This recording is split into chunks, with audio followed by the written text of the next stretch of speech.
하고요. 일단 그래서 오늘은 근육부터 빨리 정리를 시작을 해볼 건데,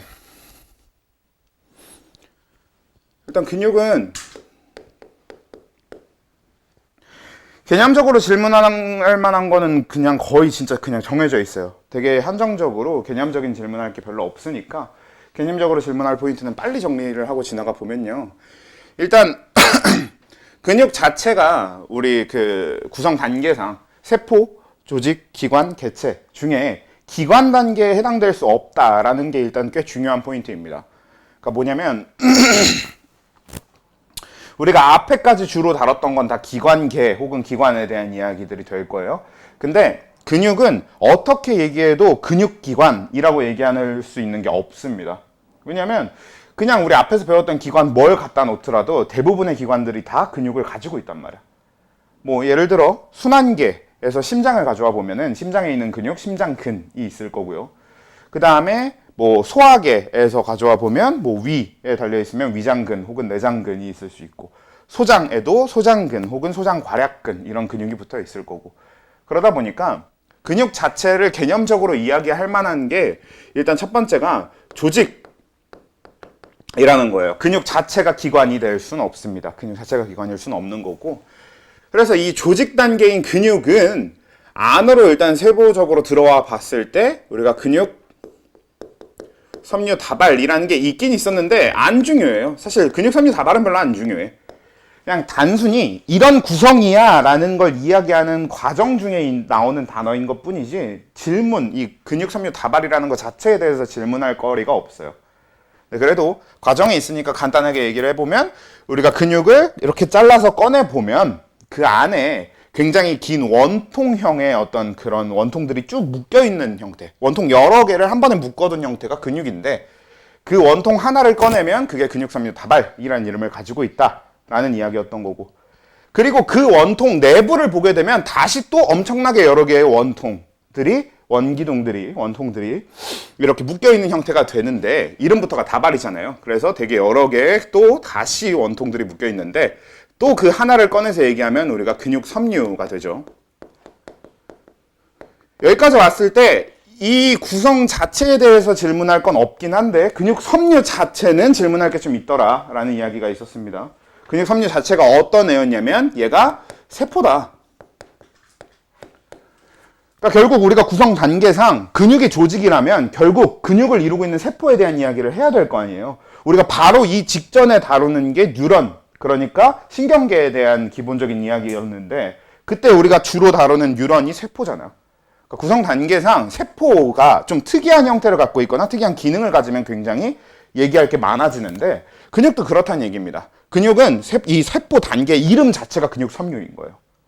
우리가 신경세포가 뉴런이라는 이름을 가지고 있던 거랑 똑같습니다. 그냥 세포의 이름 자체가 근육 섬유인 거야.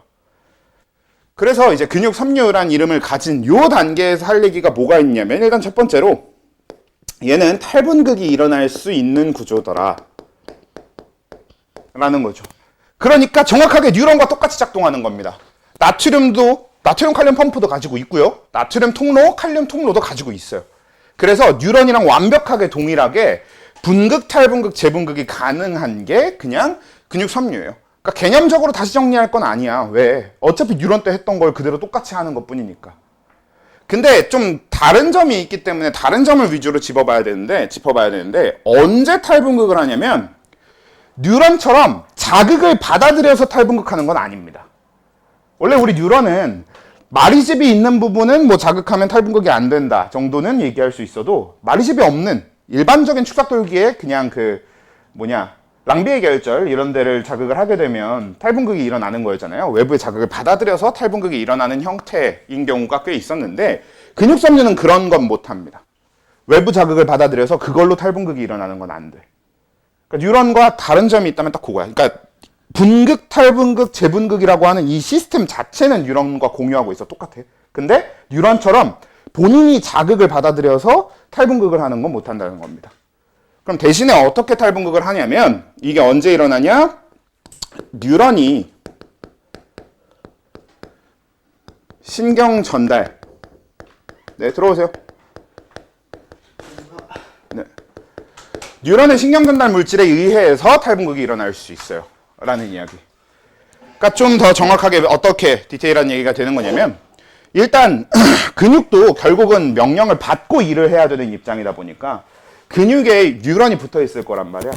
그리고 우리가 알고 있다시피 뉴런 말단에 시냅스 소포가 들어있어서 그 안에 신경 전달 물질이 들어있고 그걸 분비하고 이런 얘기 했었잖아요.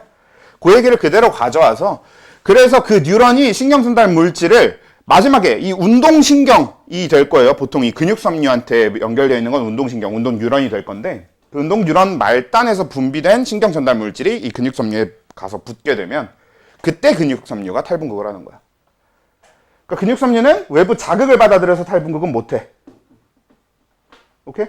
근데 왜 이렇게 뉴런의 신경 전달 물질에 의해서 탈분극을 한다라는 이야기였던 거고, 그래서 이 신경 전달 물질에 의해서 탈분극을 했을 때 일어나는 일이 뭐냐? 그냥 깔끔하게 ATP를 소모합니다.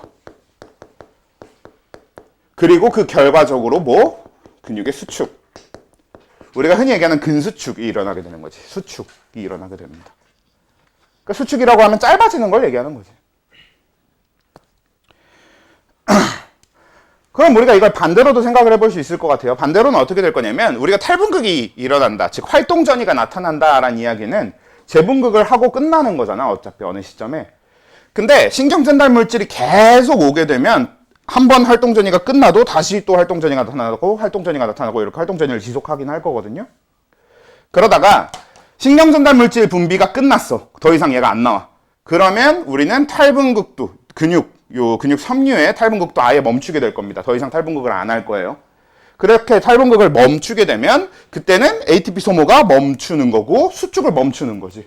그냥 이런 개념인 거야. 그러니까 탈분극을 하면 ATP를 소모하고 수축한다라는 이야기의 반대는 그냥 탈분극을 안 하면 ATP 소모가 멈추고 수축을 멈춘다라는 이야기가 되는 건데, 근데 명칭은 좀 따로 있지. 우리가 수축을 멈추면 그걸 뭐라고 불러? 이완이라고 부르는 거지. 수축을 멈추면 그게 이완이에요. 그렇지? 수축이라고 하는 게 줄이는 거니까, 반대로 수축을 멈추면 결국엔 다시 원래대로 돌아가는 거고, 그게 이완인 거잖아. 그래서 반대쪽 과정은, 그러니까 우리가 이완되는 과정은 그냥 이걸 거꾸로 가면 되는 거야. 탈분극이 멈추고 ATP 소모 멈추고 수축 멈추고, 이런 개념으로 이완을 하게 된다. 그래서 근육섬유에서 우리가 짚어야 될 포인트는 이게 첫 번째가 될 거고요. 그 다음에 두 번째가 이제 근육세포가 다핵세포라고 불러도 상관없고 다핵성세포라고 불러도 상관없는데요. 이렇게 다핵세포 혹은 다핵성세포라고 부르는 특징을 가진다라는 거지. 이게 근육섬유의 특징인데, 근육세포의 특징인 건데, 어떤 거였었냐면, 이미 우리 이야기했던 거죠. 다시 정리하는 거니까. 이런 느낌으로 세포가 길쭉하게 되어 있어. 그냥 하나의 세포가 엄청 길게 되어 있는 거예요. 우리가 아까 구성 단계를 얘기할 때 근육 안에 원통이 여러 개 있으면 그 원통 하나가 근육섬유고, 그 원통 안에도 또 엄청 여러 개의 원통이 있으면 그게 근육섬유라고 했는데, 원통이라는 게 결국은 뭐야? 원기둥, 길쭉한 원기둥을 얘기하는 거잖아. 그랬을 때 그 원기둥 하나가 결국 세포여야 되기 때문에 길쭉한 형태를 가진다라는 건 쉽게 생각해 볼 수 있는 건데, 그 길쭉한 게 세포 한 개인 거죠. 근데 그렇다고 해서 세포가 하나면 우리가 생각하는 일반적인 그냥 세포에 핵 하나 띡 있는 그런 형태를 생각하기 쉽지만 그렇진 않다. 그 길쭉한 세포에 안에 핵이 되게 여러 개 들어있는 특징을 갖는다. 사실 이건 굉장히 특이한 겁니다. 우리가 생명계에서 이 생물 중에서 이런 식의 세포는 거의 볼 일이 없어요. 근육을 제외하고는 아예 없다고 봐도 무방합니다. 그래서 굉장히 특이한 구조이기 때문에 물어보기도 되게 좋겠지. 그래서 이제 다핵성 세포라는 특징은 되게 중요한데, 그냥 여러분들은 이렇게 외우면 돼. 근데 그래도 우리가 조금 더 생각을 해보자. 그러니까 좀 생명과학적인 어떤 주제가 뭐가 있느냐, 왜 세포가 이렇게 되어 있는가를 생물학자들은 어떻게 얘기하는가만 좀 더 얘기를 해보면, 그럼 생물학자들은 왜 근육세포가 하필 이렇게 생겼느냐에 대해서 어떻게 설명을 하냐. 우리가 이제 이 뒤에 서술할 근육원섬유라고 하는 애 때문에, 그러니까 근육원섬유라고 하는 게 근육섬유 안에 들어있어서 작동을 해야 되는데, 근데 그 근육의 작동 방식 자체가 어떻게 돼? 보통 근육은 어떻게 작동해? 뼈하고 뼈, 우리가 뼈가 하나가 있으면 그 뼈의 끝에 뭐가 있어요? 우리가 흔히 관절이라고 부르는 곳이 있죠. 그래서 그 관절에 근육이 이어져 있는 겁니다. 그래서 근육이 수축을 하면 이 양쪽 관절을 잡아당겨서 우리가 팔을 올리게 만들어주는 거고, 반대로 근육이 이완을 하면 이 잡아당기는 걸 놓으니까 다시 팔이 펴지게 만드는 거란 말이야. 그러니까 여기서부터 여기까지 관절에서 관절을 이어야 되니까 길쭉한 게 유리하겠죠.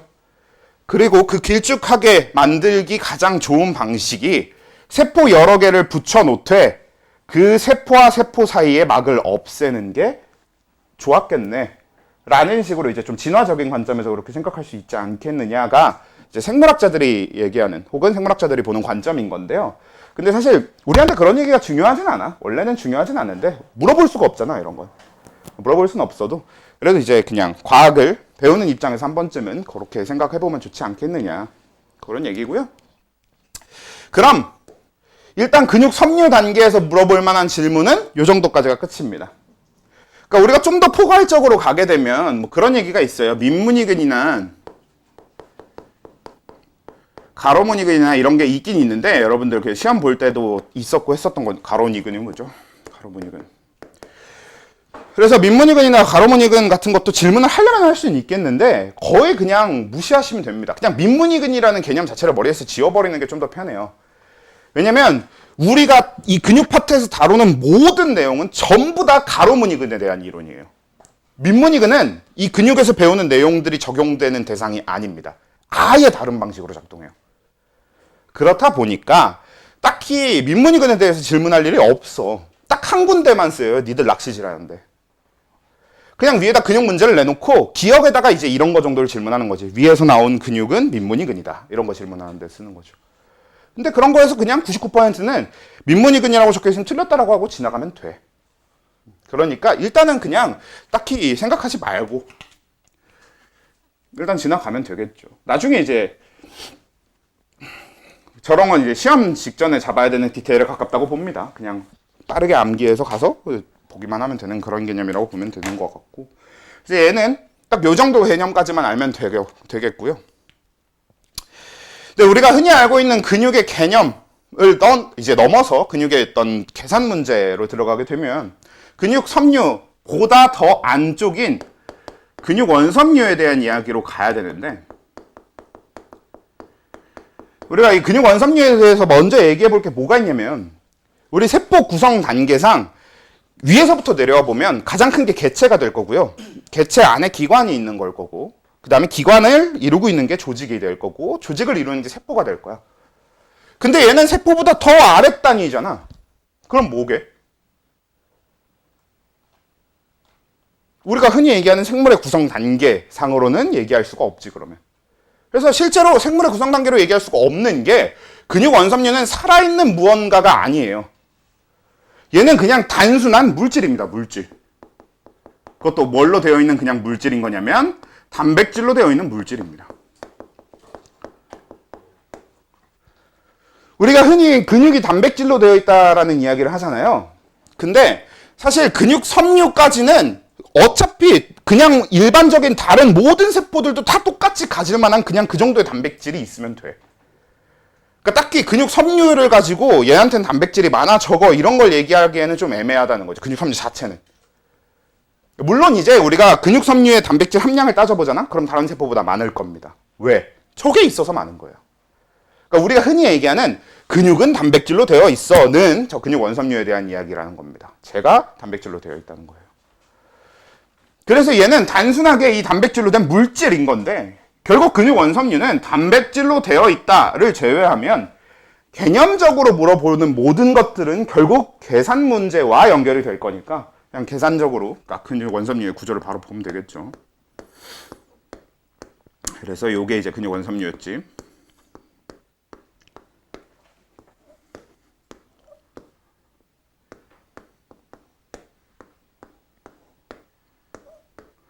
그리고 그리면서니까 참고로 그 얘기도 좀 해보면, 한동안은 그냥 무조건 10분에 시작을 할 거예요. 이제 이번 주야 우리가 시험 끝나고 첫 수업이니까 진도를 다시 정리할 겸해서 바로 진도를 나가고 있는 거지만, 다음 주부터는 이제 우리가 오늘 정리한 부분은 다시 시험을 봐야 될 거 아니야. 그러면 10분부터 무조건 시험을 볼 거고요. 그리고 앞으로는 시험 보는 것도 좀 제한 시간을 두려고 합니다. 이유는 이제 크게 두 가지인데, 그냥 첫 번째 급하니까. 당장 우리가 해야 될 게 많은데, 실제로 생명과학은 기말고사 이 부분이 할 게 너무 많아서 정말 급하거든요. 당장에 오늘 그냥 근육이랑 항상성 정리하고, 왜 신경계를 빼고 항상성을 먼저 정리하는지는 이따 또 항상성 시작하면서 얘기를 할 건데, 아무튼 근육이랑 항상성 정리하고 다음 주에 신경계 진도를 그냥 나가면 되는 게 아니라, 근육 일단 문제 우리 전에 한번 풀었었지만 그 풀이 못 해드렸던 거 있잖아요. 그걸 다시 나눠드리고 다음 주에 풀이를 할 겁니다. 그리고 그것뿐만 아니라 항상성도 자료 해석이 되게 중요한 파트거든요. 그래서 다음 주 수업 시간에 자료를 나눠드리고 자료 해석을 같이 해볼 거예요. 자료 해석 방법을 같이 연습을 할 거예요. 그렇다 보니까 해야 될 게 너무 많아. 솔직히 다음 주에 신경계 진도를 시작할 수 있을지도 장담이 안 되는 거지. 그래서 시험은 무조건 그 10분에 시작할 거고 제한 시간도 둘 겁니다. 만약에 제한 시간 안에 다 못 썼어. 그러면 그냥 끝나고 남아서 조금 그 나머지 더 쓰고 가든가, 뭐 아니면 평일날 와서 보던가 뭐 하는 식으로 해야 돼. 어쩔 수가 없고요. 급해서 그런 것도 있고.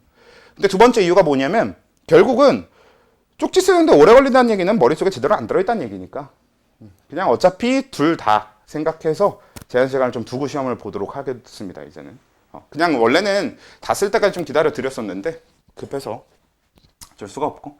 아무튼 이제 요게 우리가 흔히 얘기하는 근육 원섬유, 전에도 이제 봤던 거였죠. 이렇게 생겨 먹었던 거. 그래서 우리가 한 요 정도를 기준으로 얘가 이렇게 반복되면서 나타나는 게 근육 원섬유다 라는 이야기였습니다. 그래서 우리가 딱 요 반복되는 얘를 따로 떼서 뭐라고 부르냐면 근육 원섬유 마디 이렇게 불러줬었는데, 이 근육 원섬유는 이제 하나의 근육 원섬유 마디가 계속 반복되는 형태다라는 거였고, 그리고 이 근육 원섬유가 단백질로 되어 있는 근육 원섬유가 딱 똑같이 전부 다 구성이 동일한 게 아니라 또 다시 두 가지로 나뉘었었는데 뭐랑 뭐였어요? 그치? 겉을 둘러싸고 있는, 그러니까 일종의 골격 정도의 역할만 해요, 실제로 요 액틴은. 그래서 겉을 둘러싼 어떤 골격의 역할을 하는 액틴 필라멘트가 있는 거고, 그리고 가운데 요 안에 들어있게 되는 약간 심지 같은 역할을 하는 이제 그런 마이오신 필라멘트, 이렇게 두 가지 종류의 섬유로 되어 있는 거지. 여기서 얘기하는 필라멘트가 섬유란 뜻인 겁니다, 그냥. 그러니까 단백질로 된 섬유, 실인 거지. 그래서 이 단백질로 된 실인 마이오신 필라멘트와 액틴 필라멘트 이렇게 두 가지로 되어 있는데, 얘네 둘이 구분되는 건 그냥 정말 사실 그 현미경으로 관측된 걸 그대로 여러분들이 보잖아요. 관찰된 걸. 그러면 진짜 눈으로 딱 봐도 구별이 바로 됩니다. 왜냐면 두께 차이가 진짜 어마어마하게 많이 나요. 제가 아까 요 마이오신 필라멘트 안에 들어있는 걸 심지라고 표현했는데 진짜로 약간 연필심처럼 두껍게 보이고요. 반대로 겉을 둘러싼 액틴 필라멘트 쪽은요, 진짜 우리 옷에서 이렇게 나오는 실처럼 얇게 되어 있습니다. 그래서 이 둘의 두께만으로도 얘랑 얘랑은 다른 거구나, 그래서 얘가 마이오신이고 얘가 액틴이구나가 꽤 구별이 되는데, 구별이 되게 생겼는데, 그것 때문에 나타나는 특징이 뭐가 있었냐면, 마이오신은 두껍다 보니까 마이오신이 있는 부분은 전부 다 색깔이 어둡더라.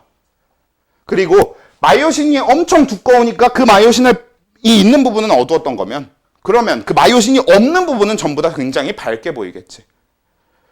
그래서 우리 근본적으로 가장 먼저 나눠야 될 건 마이오신이 있어서, 그러니까 액틴의 존재 여부는 중요하지도 않아요. 그냥 마이오신이 있어서 어두운 부분인 A대와 암대라고도 부른다고 했지만 결국 이제 중요한 건 A대라는 명칭이니까, 그 다음에 그냥 마이오신이 없어서 밝은 색깔을 띠는 I대, 이렇게 두 가지가 일단 우선적으로 중요한 거였습니다.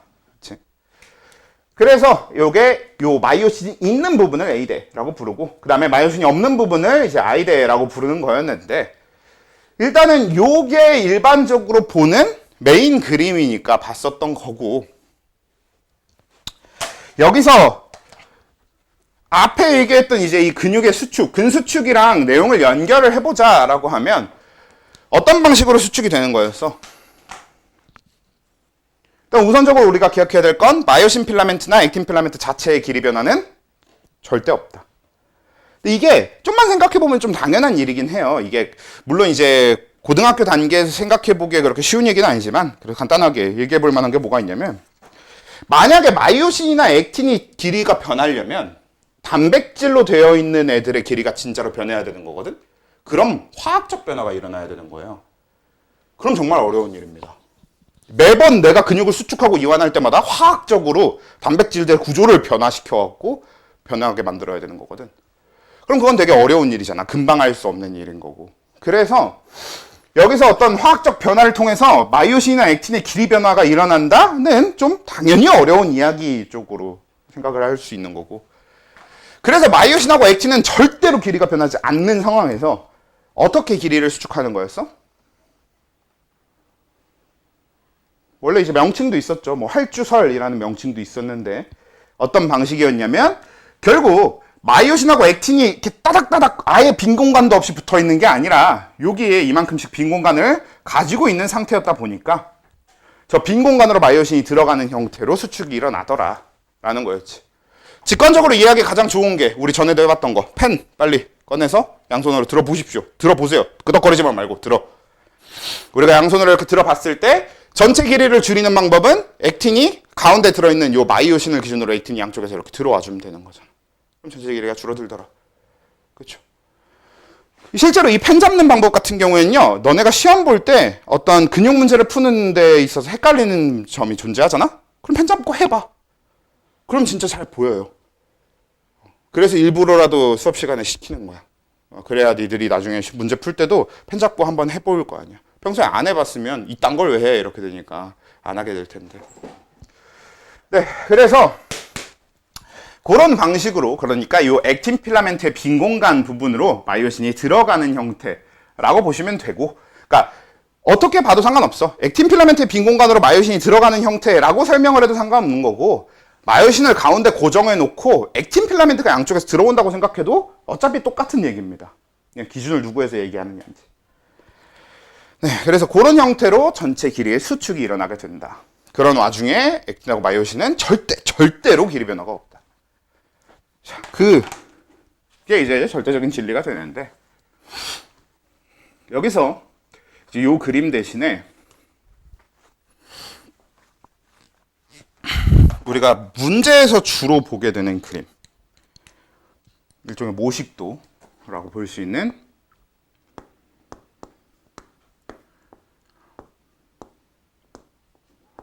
이렇게 이 그림을 가지고로 이야기를 넘겨봅시다. 그러니까 결국 여러분들이 문제 풀 때 실제로 보게 될 그림은 얘니까.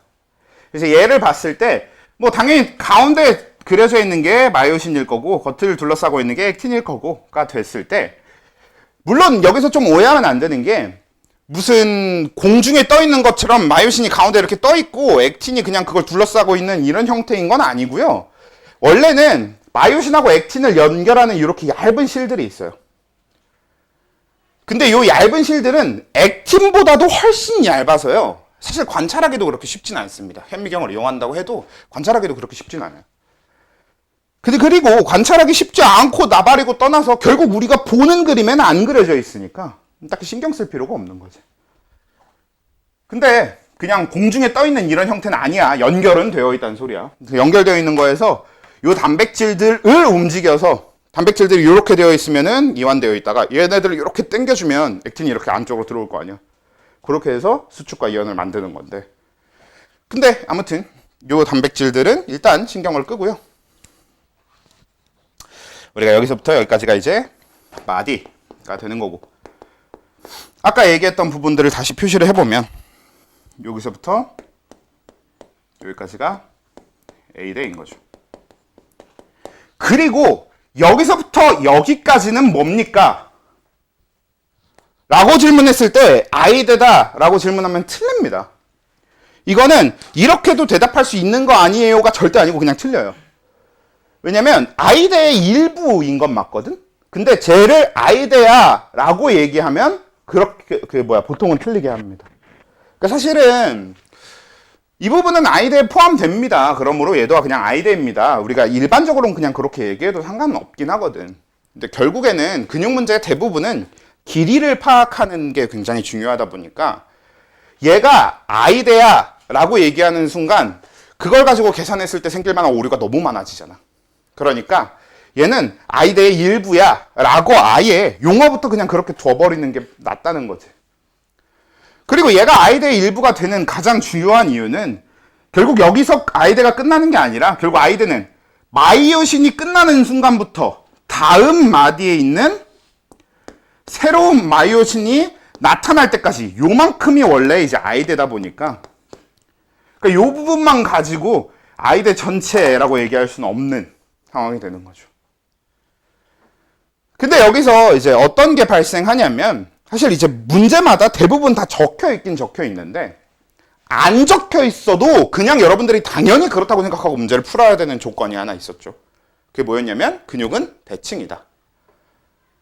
그러니까 사실 근육이 대칭이다라는 건 어차피 문제는 특히나 수능 문제나 수능 기출 문제, 뭐 모의고사 기출 문제 이런 거에는 다 적혀 있습니다. 걔네들은 오류 때문에 시비 걸리는 걸 피해야 되니까.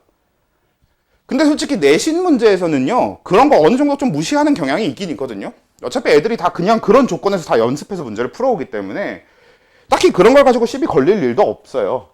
그러다 보니까 그냥 간혹 가다간 생략하기도 하는데 생략을 하든 어쨌든 적혀있든 나발이든 상관없어. 그냥 너네는 당연히 대칭이라고 생각하고 풀어야 돼. 왜냐면 반대로 대칭이 아니라고 생각하고 문제를 만들잖아? 대칭이 아닌 상태로 문제를 만들잖아? 못 풀어요. 풀 수 있는 문제가 아니게 됩니다. 조건만 이만큼씩 집어넣어줘야 돼. 어떻게 변하는지부터 다 설명해야 되기 때문에. 물론 실제로는 대칭이 아닙니다. 실제로는 근육은 대칭은 아닌데 네, 그래도 적어도 우리가 푸는 문제는 다 대칭으로 나올 거고. 그리고 그 대칭의 기준이 되는 선이 지금 여기 요 선, 마디와 마디 사이의 선, 요 선, Z선이 있었고요. 그리고 요 마이오신 중앙이 되는 여기 표시는 안 해놨지만 실제로 여기 선이 있는 건데 여기 이제 M선. 이렇게 두 개의 선이 이제 대칭의 기준이 된다고 보시면 됩니다. 보통 대부분의 문제는 그냥 대칭이다 이렇게 적어 놓거나 혹은 M선을 기준으로 대칭이다 이런 걸 적어 놓습니다. 근데 안 중요해. 그냥 우린 그냥 다 대충 M 그 대칭이다라고 그냥 생각하고 푸시면 돼요. 그러니까 어떻게 구성되고 어떻게 푸는지 자체를 그냥 머릿속에 집어넣는 게 훨씬 편하지. 뭐 대칭이다 이런 거 조건 하나하나 파악하고 있는 것보다. 자, 그러면 이것 때문에 어떤 특징이 나타나게 되느냐? 우린 편하게 뭐를 이것 때문에 우린 편하게 이 구간을 2분의 1 I대라고 사용할 수 있게 되는 거지. 원래 저거 대칭이 아니면 저 부분이 I대의 절반이라고 얘기할 수는 없어요, 원래. 그치? 그러니까 I대의 일부긴 한데요. 절반이란 보장은 없어. 근데 대칭이라고 하니까 이 부분은 I대의 2분의 1 절반이라고 얘기할 수 있게 되는 거고, 그건 이쪽도 마찬가지가 되는데. 왜냐면 이쪽 I대의 절반에 해당될 테니까. 근데 여기서 또 재밌는 사실이 Z선을 기준으로만 대칭인 게 아니라 결국 M선을 기준으로 대칭이기도 하고 하다 보니 결국은 여기 2분의 1 I대와 여기 2분의 1 I대도 대칭에 의해서 같다는 얘기가 됩니다. 그치? 그래서 우리는 흔히 한 마디 안에서 I대를 찾아라 라고 하면 요 둘을 합쳐서 표현해야 되는 게 맞는 거지. 그리고 대칭이란 조건 속에서는 이게 이거랑 길이가 똑같죠. 그래서 그거 정도는 생각을 해줄 수 있어야 되는 거고, 마지막으로 중요한 대가 하나 더 두 개 정도 더 얘기해 볼 수 있겠네. 그래도 일단 하나 더, 여기 이 부분이 이제 H대라는 명칭을 가지고 있었던 부분이죠. 그래서 여기까지 H대 같은 경우에는 굳이 표현을 하자면, 그러니까 각각의 대를 표현하자면 A대는 마이오신이 있는 부분, I대는 마이오신이 없는 부분. 그러니까 액틴만 있는 부분 이렇게 표현해도 되고, 마이오신이 없는 부분이라고 표현해도 되고, 그 다음에 H대는 액틴이 없는 부분 혹은 마이오신만 있는 부분 이런 식으로 표현하게 되겠지. 그래서 그 부분이 저기 H대가 되는 거고. 그리고 우리가 한 가지 더 만들어서 쓰고 있었던 게 뭐였었냐면, 얘는 A대, H대, I대는 실제로 학명이 존재하는 대인 겁니다. 원래 생명과학적으로 진짜 존재하는 데고, 이 부분은 원래 명칭이 존재하진 않지만 그래도 대부분의 문제에서 어차피 다 나올 거고, 그러면 대부분의 문제를 제가 풀어드릴 때마다 항상 얘기해야 되는 부분이 될 테니까 이름을 붙여놓자라고 했던 요 구간, 여기는 이제 그래서 우리 겹대라는 이름을 붙여두기로 했죠. 겹치는 부분. 그러니까 겹대는 원래 명칭이 없습니다. 저긴 아예 어떤 이름도 존재하지 않아요. 만약에 쟤를 설명하려면 뭐라고 보통 설명하냐면 마이오신 필라멘트와 액틴 필라멘트가 겹치는 부분, 이렇게 설명해야 돼요. 근데 그게 너무 기니까 겹대 정도로 우리끼리 좀 편하게 얘기를 하기로 하고요. 그래서 이 겹대까지가 우리가 중요하게 다뤄야 될 애들이 되는 건데, 자, 이걸 토대로 당연히 지금까지 설명한 이 대들 자체는 그 자체로도 기본적인 개념에 대한 질문 대상이 됩니다. 물론 근육은 개념 질문이 앞쪽 저런 쪽에서 주로 물어보지 얘네들을 가지고 개념 질문을 할 일은 드물어요. 그냥 계산 문제를 내버리면 되니까. 근데 그렇다고 하더라도 결국 그냥 계산 뭐 어떤 개념적인 이야기를 할 수는 있어. 물어볼 수는 있으니까 그렇게 되는 거고, 사실 계산 문제만 풀 줄 알면 이쪽 애들에 대한 질문은 당연히 대답할 수 있을 거라고 생각해. 아무튼 그럼 이제 계산적인 영역으로 넘어가 보게 되면요, 우리가 어떤 얘기를 했었어? 마디가 만약에 1마이크로미터만큼 줄어든다면, 여기서 마이크로미터라고 하는 단위 자체는 크게 신경 쓸 필요는 없어요. 그냥 이걸 여러분들 머릿속에서 미터라고 인식해도 아무 상관없습니다. 어차피 중요한 게 아니야. 그랬을 때 만약에 마디 자체가 1마이크로미터만큼 줄어든다면 그때 A대는 어떻게 변한다 였어요? A대는 변하지 않는다. 그쵸? 왜? A대가 아까 뭐였어? 마이오신 필라멘트가 있는 부분이었어. 그러니까 마이오신 필라멘트의 길이가 곧 A대의 길이입니다. 이퀄이지 완전히. 근데 마이오신 필라멘트가 변하지 않으니까 A대도 변하지 않는 거지. 근데 I대는 어떻게 됐었어요? 마이너스 1마이크로미터. 그쵸? 요거는 이제 요것도 마찬가지로 펜 다시 들어보면 직관적으로 어떻게 보면 되는 거였었냐면, 우리가 펜이 마이오신 필라멘트고 손이 액틴 필라멘트라고 봤을 때 우리가 손가락을 굽히지 맙시다. 손가락을 굽히지 않는다라는 걸 전제로 하면 길이 변화 없이 얘네들이 이렇게 안으로 들어와야 될 거고, 그러면 아이대라고 하는 영역은 결국은 여기 손가락만 있는 부분 이쪽일 거란 말이에요. 그럼 전체가 1이 줄어들려면 내 양손이 합쳐서 1만큼 안으로 들어와야 되겠지. 왼쪽으로 좀 합쳐서. 그래야 전체를 1만큼 줄이겠지. 그렇기 때문에 아이대도 그대로 1이 줄어드는 겁니다. 얘 왼손이 들어온 만큼, 그러니까 여러분들이 보기에는 오른손인가요? 네, 오른쪽 얘가 들어온 만큼, 반대쪽도 얘가 들어온 만큼, 그만큼 아이대가 줄어들 거 아니야. 그러니까 마디가 줄어든 만큼 아이대가 줄어들게 되는 거죠. 그치? 자, 그 얘기였고, 그 다음에 H대도 마찬가지였습니다. 마이너스 1마이크로미터. 왜? H대라고 하는 영역은 이렇게 봤을 때 우리가 손가락이, 이쪽 손가락이 끝나는 데서부터 다음 쪽 손가락이 시작할 때까지 요 사이 길이다 보니까, 그러니까 이 왼쪽 손하고 오른쪽이 합쳐서 1씩 안으로 들어온다라는 이야기는 결국 요 사이의 길이도 1만큼 짧아지겠죠. 손가락과 손가락 사이 길이도. 그리고 그게 H대니까 얘도 1만큼 줄어든다 라는 이야기였고, 이제 이 겹대에 대한 이야기인데, 계속 하는 얘기인데 애들이 자꾸 헷갈려 하거나 좀 그런 학생들이 좀 있어갖고, 근데 다시 그냥 똑같이 얘기를 해볼게요.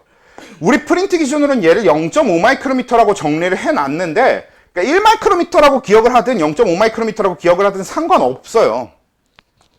중요한 건 늘어난다는 사실이랑 내가 1마이크로미터라고 기억한다는 것과 0.5마이크로미터라고 기억하는 게 어떤 건지만 알면 되는 거지. 그러니까 결국은 뭐냐면 겹대라고 하는 게 원래는 없는 명칭이다 보니까 그냥 이 겹친 부분에 대한 이름을 그냥 우리가 붙인 거잖아요. 그리고 우리는 근육이 대칭이다라는 걸 전제로 문제를 풀고 있고요. 그러니까 마디가 1 줄어들려면 왼쪽 손이 0.5, 오른쪽 손이 0.5 안으로 들어와야 되기 때문에 겹치는 부분도 왼쪽, 오른쪽이 각각 0.5씩 늘어나게 되는 구조일 겁니다. 내가 손을 0.5 안으로 집어넣으면 겹치는 데가 0.5 늘어나는 거니까. 그런 구조다 보니까 우리가 한쪽 겹대만 기준으로 기억을 하게 되면 0.5 늘어난다가 얘기가 되는 거고, 근데 겹대를 양쪽 다 합쳐서 표현을 하고 싶으면 그래도 돼. 어차피 실존하는 게 아니니까. 그럴 때는 그냥 1씩 늘어난다. 사실 근본적으로 이해를 하고 있다면 문제될 부분은 아니라고 생각해서요.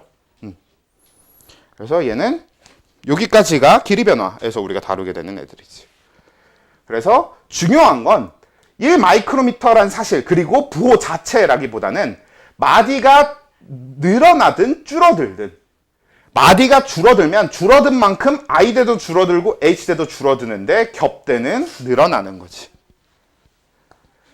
반대로 마디가 늘어나면 그 늘어난 만큼 I대도 늘어나고 H대도 늘어나고, 겹대도 양쪽 다를 얘기한다면 똑같은 만큼 오히려 얘는 또 줄어드는 거지. 양은 같되 방향만 반대인 거지. 증가와 감소가. 그래서 그 사실만 잘 기억하면서 문제를 풀면 된다가 일단 우리 계산 문제를 푸는 첫 번째 중요 포인트지. 결국 변화량이 가장 중요한 포인트가 되는 거였으니까요. 근데 변화량 말고 또 어떤 점이 이제 우리가 문제 풀 때 중요한 포인트였냐면을 얘기하려면,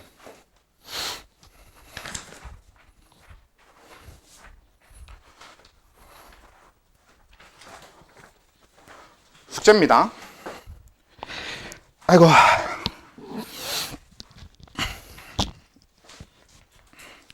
거기서 우리가 2번 오른쪽에 있는 문제를 먼저 잠깐 보면, 이렇게 길이 변화를 이용하는 게 첫 번째. 요걸 이용해서 1번부터 빨리 해보면요. 1번. 그림은 좌우 대칭인 근육 원섬유 마디 X의 구조를 표는 시점 T1과 T2일 때 X의 길이와 니은의 길이를 나타낸 것이다. 구간 기역은 액틴 필라멘트와 마이오신 필라멘트가 겹치는 부분이고, 니은은 액틴 필라멘트만 있는 부분이다. 자, 이게 근육 문제의 특징인데, 근육 문제는 99%가 다 문제에 글로 써져 있는 건 안 읽어도 상관없어요. 그러니까 뭔가 조건을 놓쳐서 틀릴 일은 없다는 얘기입니다. 그래서 애지간하면 그냥 글을 안 읽어도 상관없고 그냥 바로 자료, 그러니까 그림으로 되어 있는 것과 오른쪽에 주어지는 표, 요런 정도만 보고 바로 풀어도 상관없습니다. 그래서 바로 푼다고 생각을 해보면 그럼 얘는 니은이라고 하는 데가 0.5에서 0.4가 됐어요. T1이라는 시점을 먼저로 둔다고 해보면. 그러면 0.5에서 0.4면은 0.1만큼 줄어들었다가 되겠죠. 근데 우리가 중요한 게 결국 먼저 인식해줘야 되는 게 뭐야? 니은이 I대의 절반이라는 걸 먼저 인식해야 되는 거니까. 그럼 I대의 절반이 0.1만큼 줄어들었어. 그럼 I대는 0.2만큼 줄어들었을 거야 라고 생각할 수 있는 거고. 그럼 I대가 0.2만큼 줄어들었으면 X, 즉 마디도 0.2만큼 줄어들었어야가 되는 거야 되고. 근데 그 결과가 2.4이려면 원래는 2.6이어야 되겠네. 이걸 기준으로 하는 거죠. 그래서 기억은 H대의 일부이다 라는 질문은 지금 이거랑은 상관없지만 일단 요거는 아니죠, 당연히. 이건 H대가 어느 부분을 얘기하는 건지만 제대로 알고 있으면 되는 거니까 됐고. 그리고 이제 니은인데, 우리가 결국 근육 문제를 풀 때 변화량에 대한 거를 아는 것 제외하고 나머지는 또 뭐냐면, 결국 근육 구조상에서 그냥 이 각각의 대들을 이용해서 어떤 계산식을 꺼내는 거, 계산식을 뽑아내는 것만 잘 하면 된단 말이야. 그러니까 근본적으로 근데 그 어떻게 계산해야 되는가는 그냥 그림 보면 사실 다 나와 있어요. 그냥 100% 나와 있단 말이야. 그러니까 우리가 A대를 구하고 싶어. 그러면 X 전체 마디에서 우리가 알고 있는 A대에만 남기고 싶으면 뭐 하면 되겠어? 니은을 2번 빼주면 되겠네를 확인할 수 있잖아요. 이렇게 그림상으로만 확인할 수 있으면 충분하다라는 얘기고, 그때 T1일 때 니은의 길이가 0.5면 2번 1.0, 그럼 빼면 1.6 마이크로미터 맞잖아요. 사실 이건 T2일 때로 구해도 상관없습니다. 왜? A대의 길이는 어차피 같을 테니까. 자, 그렇게 되는 거고, 그 다음에 디귿, 기억의 길이와 니은의 길이를 더한 값은 T1일 때와 T2일 때가 같다. 계산하고 있으면 안 되죠. 당연히 같은 겁니다. 그렇죠? 기억 더하기 니은이 뭐냐요? 지금 한쪽 액틴 필라멘트잖아. 얘는 길이 변할 일이 없잖아. 당연히 같은 거고, 거의 이런 방식으로 문제를 푸는 게 세 번째 페이지까지 다 해결이 될 겁니다. 물론 그냥 가면 갈수록 조금씩 더 어려워져요. 미지수를 잡아야 되고 이런 게 좀 생기는 걸로 조금씩 어려워는 질 텐데 그냥 같은 방식 자체는 동일하다는 거. 그리고 이제 마지막 페이지의 경우에는 사실 이제 요 시험지, 요 프린트에서 가장 설명해야 되는 게 마지막 페이지인데요. 1번 문제, 마지막 페이지의 1번 문제는 좀 아이디어가 꽤 필요한 문제일 수 있어요. 사실 얘도 그냥 통째로 어떻게든 풀어갖고 답을 내는 분들도 있긴 있는데 대부분이 아이디어가 꼭 필요해. 아이디어만 있으면 정말 쉽게 풀리는 문제거든요, 1번. 그리고 2번은 여태까지 이 2번 직전까지 풀었던 그 어떤 문제와도 완전히 다른 방식으로 생각하는 겁니다. 그러니까 어떤 방식으로 보면, 어떻게 생각해 보면 2번이 좀 진정한 근육에 대한 개념 문제에 가까워요. 그러니까 너희들이 머릿속으로 진짜 근육, 이 수축이나 이완이 일어날 때 어떻게 움직이는가를 생각을 할 수 있어야 2번이 풀리는 거지. 이 두 개는 꼭 설명이 필요할 것 같아서 넣어놨는데 그 전에 너희들이 꼭 미리 풀어봤으면 좋겠고요. 그리고 사실 1번, 2번 요 마지막 페이지에 있는 이 두 문제 정도면은 그 근육 문제 기출 중에서 거의 최상 난이도급입니다. 물론 아주 유명한 이 둘보다 어려운 문제가 하나 있거든요. 근데 그 문제는 그냥 깔끔하게 이 둘을 합쳐놓은 거예요. 그게 작년에 광명 수행평가로 쓰였던 문제거든요. 그래서 그게 이제 있긴 있는데, 그건 이제 나중에 여러분들이 직접 해보는 걸로 하면 되는 거잖아요. 아니, 수업 중이잖아. 근육은 일단 이 정도면 될 것 같고요. 근육은 사실 그냥 딱 요 안에서 끝이지. 그래서 개념적으로도 더더 정리할 게 없고, 그 정도는 있을 수 있을 것 같아요. 우리 근육의 에너지 대사도 당연히 하기는 해. 근데 그거를 최대한 그냥 빠르고 간단하게 정리를 하고 다음 내용으로 넘어가 보면은요. 그러니까 근육의 에너지 대사로서 당연히, 그러니까 근육의 에너지를 만들어내는 방식으로서는 좀, 그러니까 외워도 돼. 외워도 되는데 외워야 될 내용인가 싶어. 개인적으로는 외워야 될 내용인가 싶은데, 가장 기본적인 게 뭐예요? 당연히 세포호흡입니다. 우리 몸에 있는 모든 세포들이 당연히 다 똑같이 하는 거면서 그걸 통해서 ATP를 얻어내는 가장 기본적인 게 세포호흡이잖아요. 그러니까 근육도 마찬가지로 세포호흡을 통해서 에너지를 얻어요. 그러니까 그건 당연한 거고. 근데 세포호흡 말고 또 뭐가 있어? 단백질 합성은 에너지를 쓰는 과정에 더 가깝죠. 동화작용이니까. 에너지를 얻는 거, 에너지 대사라고 했으니까 에너지를 얻는 과정에 뭐가 있었냐면, 우리가 그냥 평소에 쓰는 표현 그대로 써봐. 산소, 유산소 운동이 있으면 뭐가 있어? 무산소 운동이라고 흔히 얘기하는 근력 운동이 있잖아요.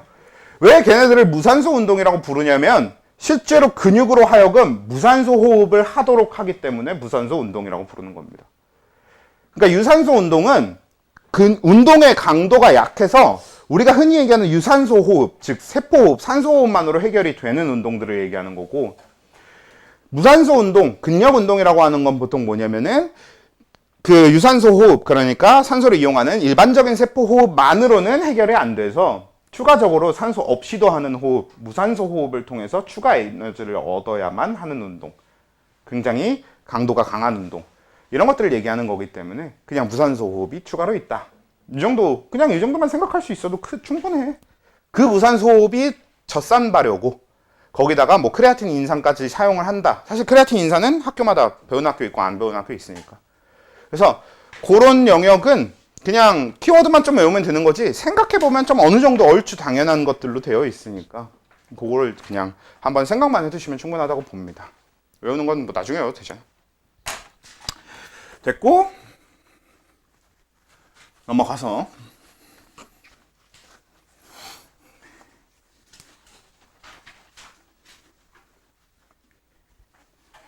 아이고,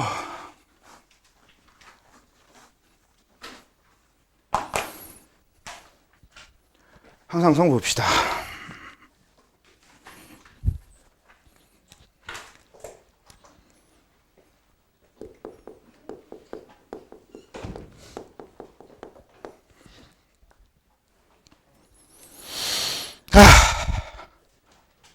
짜증나.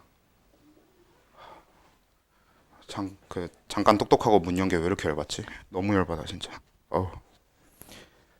딱 처음 서 있었을 때부터 문 똑똑하고 두들기고 할 때까지 대충 한 2분에서 3분 남짓하겠는데, 그 2분, 3분 일단 내가 말을 끝내야 나가서 뭘 봐주든가 하니까, 그래서 나도 좀 최대한 빨리 끝내려고 하고 있었고, 그래서 내가 말이 끝나는 데까지 추가로 걸릴 시간 1분.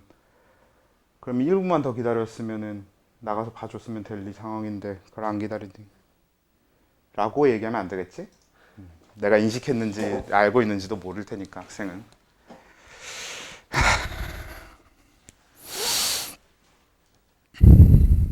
근데 좀 그런 거 있잖아.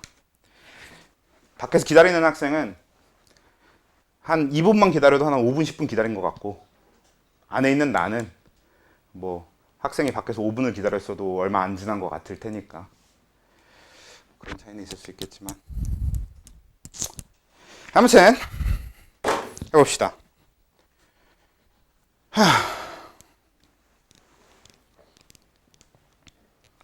자, 항상성도 빠르게 그 개념을 일일이 다 정리하기는 좀 힘들 거예요. 그래서 그냥 최대한 문제에 나올 것들 위주로 그리고 그런 것들 위주로 정리를 할 거니까.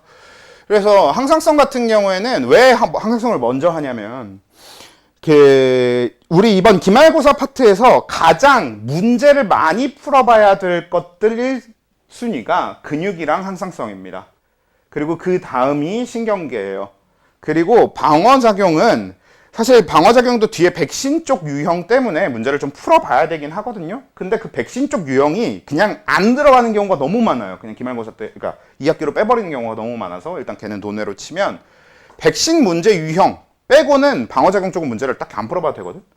반대로 얘기하면 백신 문제 유형도 결국 유형 하나라서 그냥 그것만 잡아놓고 패면 되는 거라 딱히 막 많이 풀어봐야 되고 그러진 않아. 물론 백신 유형도 힘들어하는 학생들은 이게 있는데 그래도 일단 그래서 그런 구조다 보니까 문제를 많이 풀어봐야 되는 것들을 이번 주에 먼저 정리해놓고 그래서 다음 주에 문제 푸는 것도 같이 좀 해놓고 나야 빨리 여러분들이 문제 풀고 연습하기를 시작할 수 있잖아요. 그래서 먼저 나가는 겁니다.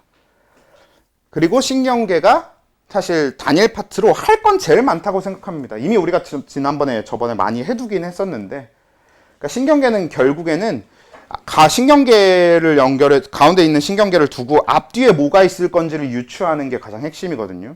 반대로 앞뒤에 뭐가 있는지를 알려주면 이 가운데 있는 신경이 어떤 신경인지를 확인하는 게 요렇게 요 두 가지가 가장 핵심이기 때문에 결국은 그냥 그것만 연습하면 돼. 걔는 문제를 풀어야 된다기보다는 그냥 방금 얘기한 그 부분, 그 유추만 잘할 수 있으면 나머지 당연히 잘 풀려요. 근데 항상성은 좀 다릅니다. 새로운 자료도 계속 나오고 있고요. 그리고 자료마다 어떤 방식으로 해석해야 되는지도 조금 계속 굉장히 헷갈려요. 이게 되게 특이한 점인데 매년 보면은 그런 학생들이 있어. 생명에서 제일 어려운 건 유전이에요. 그러니까 당연히 일단 보편적인 학생들은 유전을 제일 힘들어합니다. 근데 간혹 가다가 저는 차라리 유전은 괜찮은데 저는 신경계가 더 어려워요. 그런 학생들이 있어요. 근데 그럴 수 있어요. 신경계도 충분히 어려운 파트니까. 자극 쪽 얘기하는 거죠. 그래서 저는 자극이 더 어렵습니다. 이런 학생들도 있어요. 근데 뭐 이제 거기서 더 가보면요. 저는 자극도 괜찮고 여기 유전도 괜찮은데 전 근육이 더 어렵더라고요. 이런 얘기를 하는 학생들도 있습니다. 근데 그것도 그럴 수 있어요. 사실 근육은 덮어놓고 계산하는 것에 좀 가깝긴 한데요. 문제는 생명과학 하시는 분들 중에서는 아주 간혹 가다가 숫자랑은 진짜 아예 담을 쌓아두고 사는 분들도 있어가지고 그런 분들은 오히려 근육을 되게 힘들어하기도 하더라고. 그러니까 근육 문제는 간혹 가다가 그런 경우가 되게 많아. X, 미지수 잡아놓고 방정식 세워서 풀어야 되는 경우도 한두 번씩 생기거든요. 그러면 그런 게 이제 싫은 거지. 그게 너무 싫으면 생각이 잘 안 나, 원래. 그래서 그런 학생들도 있어요. 근데 여기까지는 어느 정도 다 이해가 되는 영역이라고는 할 수 있는데 이거 다 괜찮은데 저는 항상성이 너무 어려워요. 혹은 항상성이 어렵지도 않은데 항상 시험만 보면 항상성을 틀려오는 학생들이 있어요. 근데 그게 왜 그러냐면 실제로 항상성 자료가 잠깐 방심하면 정말 완전히 다른 방식으로 해석하게 돼서 그래요. 그러니까 문제에서 의도한 바대로 해석하는 게 생각보다 꽤 어렵습니다. 그러니까 연습을 충분히 해두지 않으면 그냥 주어진 자료 자체를 문제에서 의도한 바와 전혀 다른 방식으로 해석하게 되는 경우가 되게 많아요. 그래서 연습이 충분히 필요한 파트니까 연습을 충분히 하셔야 될 거예요. 그래서 미리 하는 건데 일단 항상성은 먼저 이제 뭐 이것저것 얘기할 게 많은 부분이긴 하지만 대충 내분비셈 여기부터 이야기를 빨리 시작을 해보면요. 다른 건 몰라도 내분비셈이 뭐 하는 데야 정도는 빨리 대답할 수 있잖아. 뭐예요? 뭐였어? 내분비셈이 뭐 하는 데였지? 호르몬을 분비하는 데입니다. 그러니까 호르몬을 합성하고 호르몬을 분비하는 곳, 이게 그냥 내분비셈의 정의예요. 그래서 호르몬을 합성하고 호르몬을 분비하는 곳이다. 딱 이렇게 기억하시고 그렇게 대답할 수 있으면 되는데 근데 그 내분비셈, 이 호르몬이라고 하는 걸 얘기하려면 결국 호르몬이 뭐냐 이 얘기도 또 해야 되잖아. 그럼 호르몬은 뭡니까? 일단 가장 우선적으로 얘기해 볼 만한 게 호르몬의 구성 성분. 뭐예요? 단백질.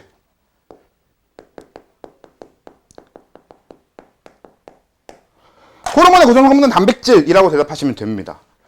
우리 몸을 이루는 호르몬 중에서 대부분 90%는 일단 단백질이 주성분인 게 맞고요.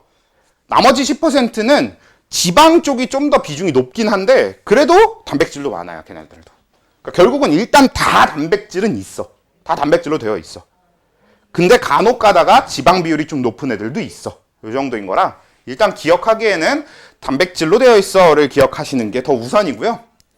그래서 호르몬은 단백질로 되어 있는 무언가가 되는데 보통 호르몬의 정의 하면요. 중학교 때부터 나오는 정의가 있어요. 뭐라고 나오냐면 소량으로도 생리작용을 조절하는 어떤 물질. 이런 식으로 나온단 말이야.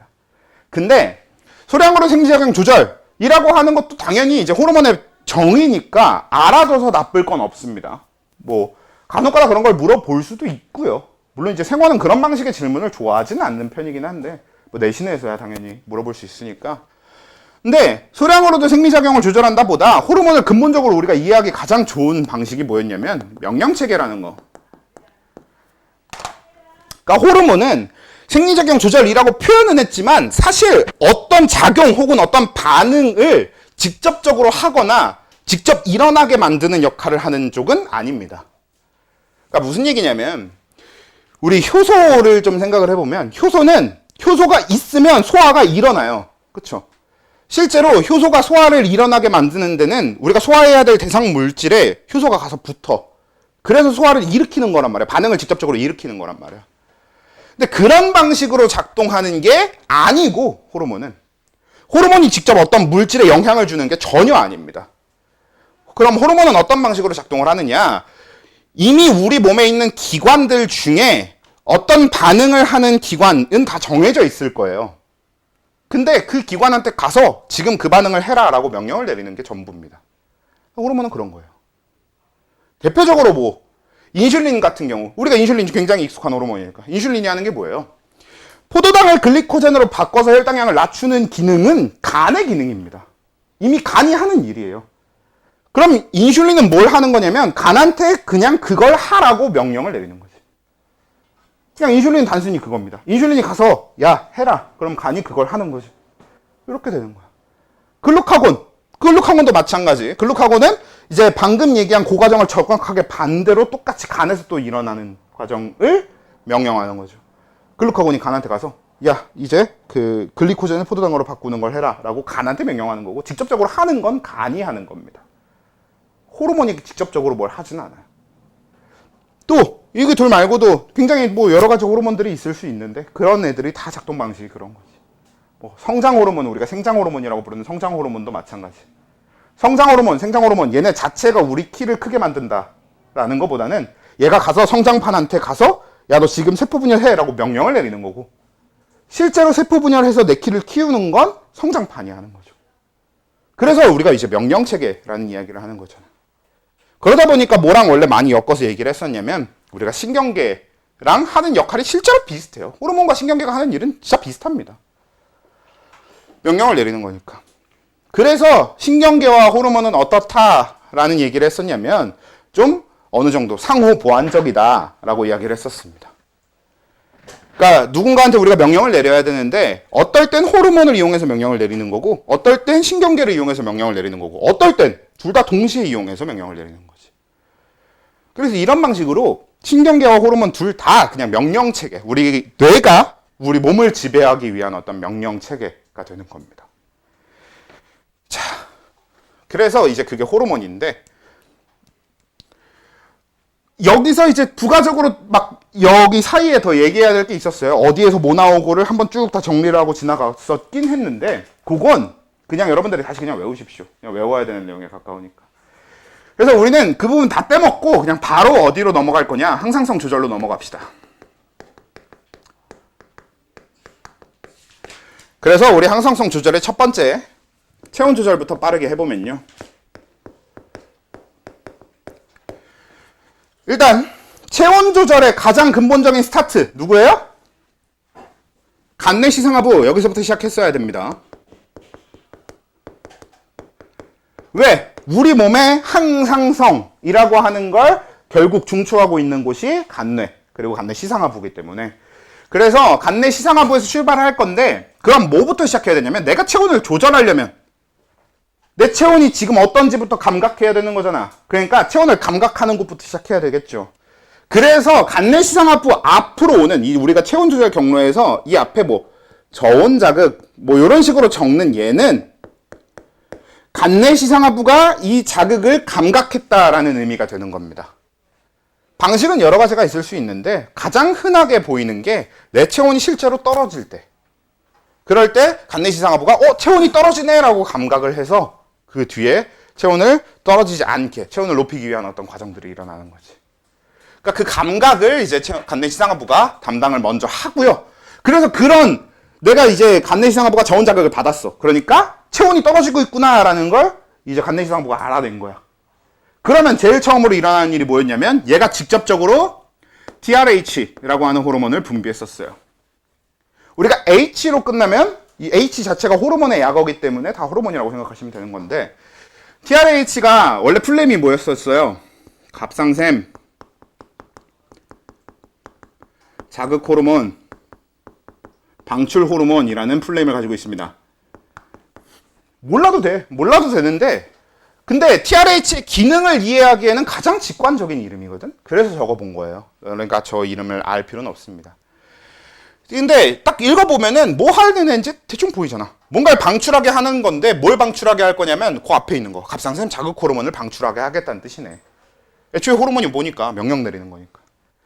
그러면 얘는 이제 갑상샘 자극 호르몬을 방출하라고 누구한테 명령을 내리냐? 그게 이제 뇌하수체 전엽이었죠.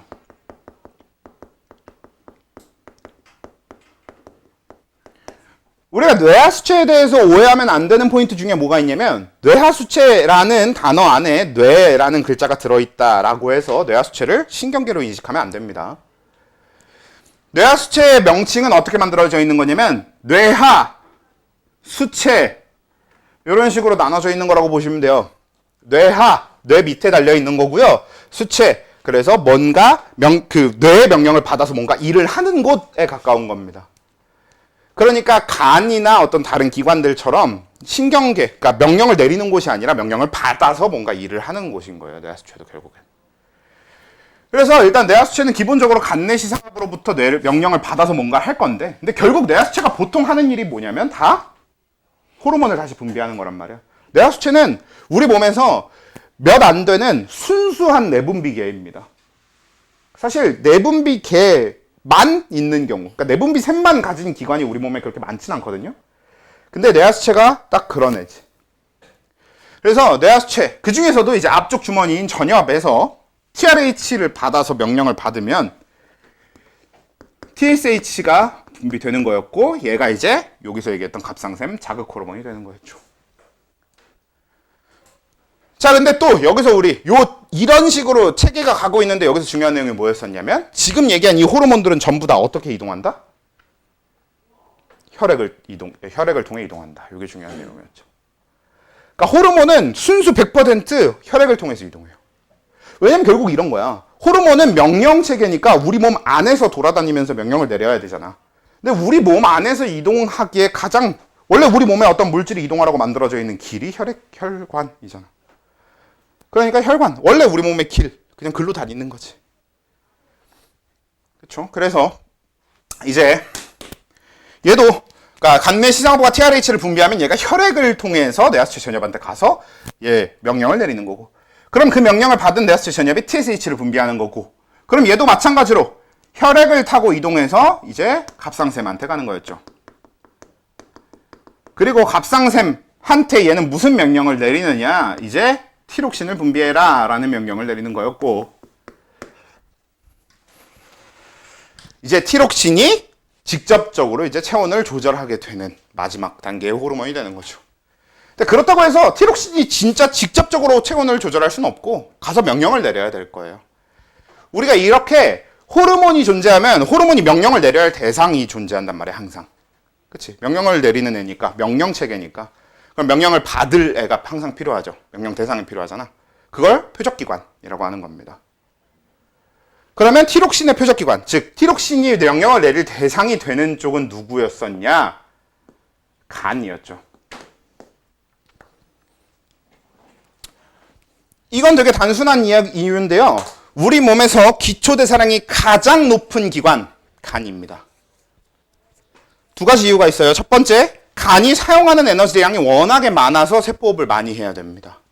두 번째, 그냥 간을 이루는 세포수가 제일 많아요. 뇌 정도를 빼놓고는 간을 이루는 세포수가 제일 많아요. 그렇기 때문에 간이 세포수도 엄청나게 많은데다가 너네 나중에 한번 궁금하면 찾아봐. 인터넷 이런 데 찾아보면은 우리 몸의 기관 중에 뇌를 제외하고 단일 기관으로 가장 큰 게 간입니다. 간 엄청 커요. 그래서 간이 세포수가 많을 수밖에 없어. 크기가 크다는 건 세포수가 많다는 뜻인 거잖아. 자, 그래서 그 간에 가서 뭘 하는 거였었냐? 세포호흡을 촉진하는 거였죠.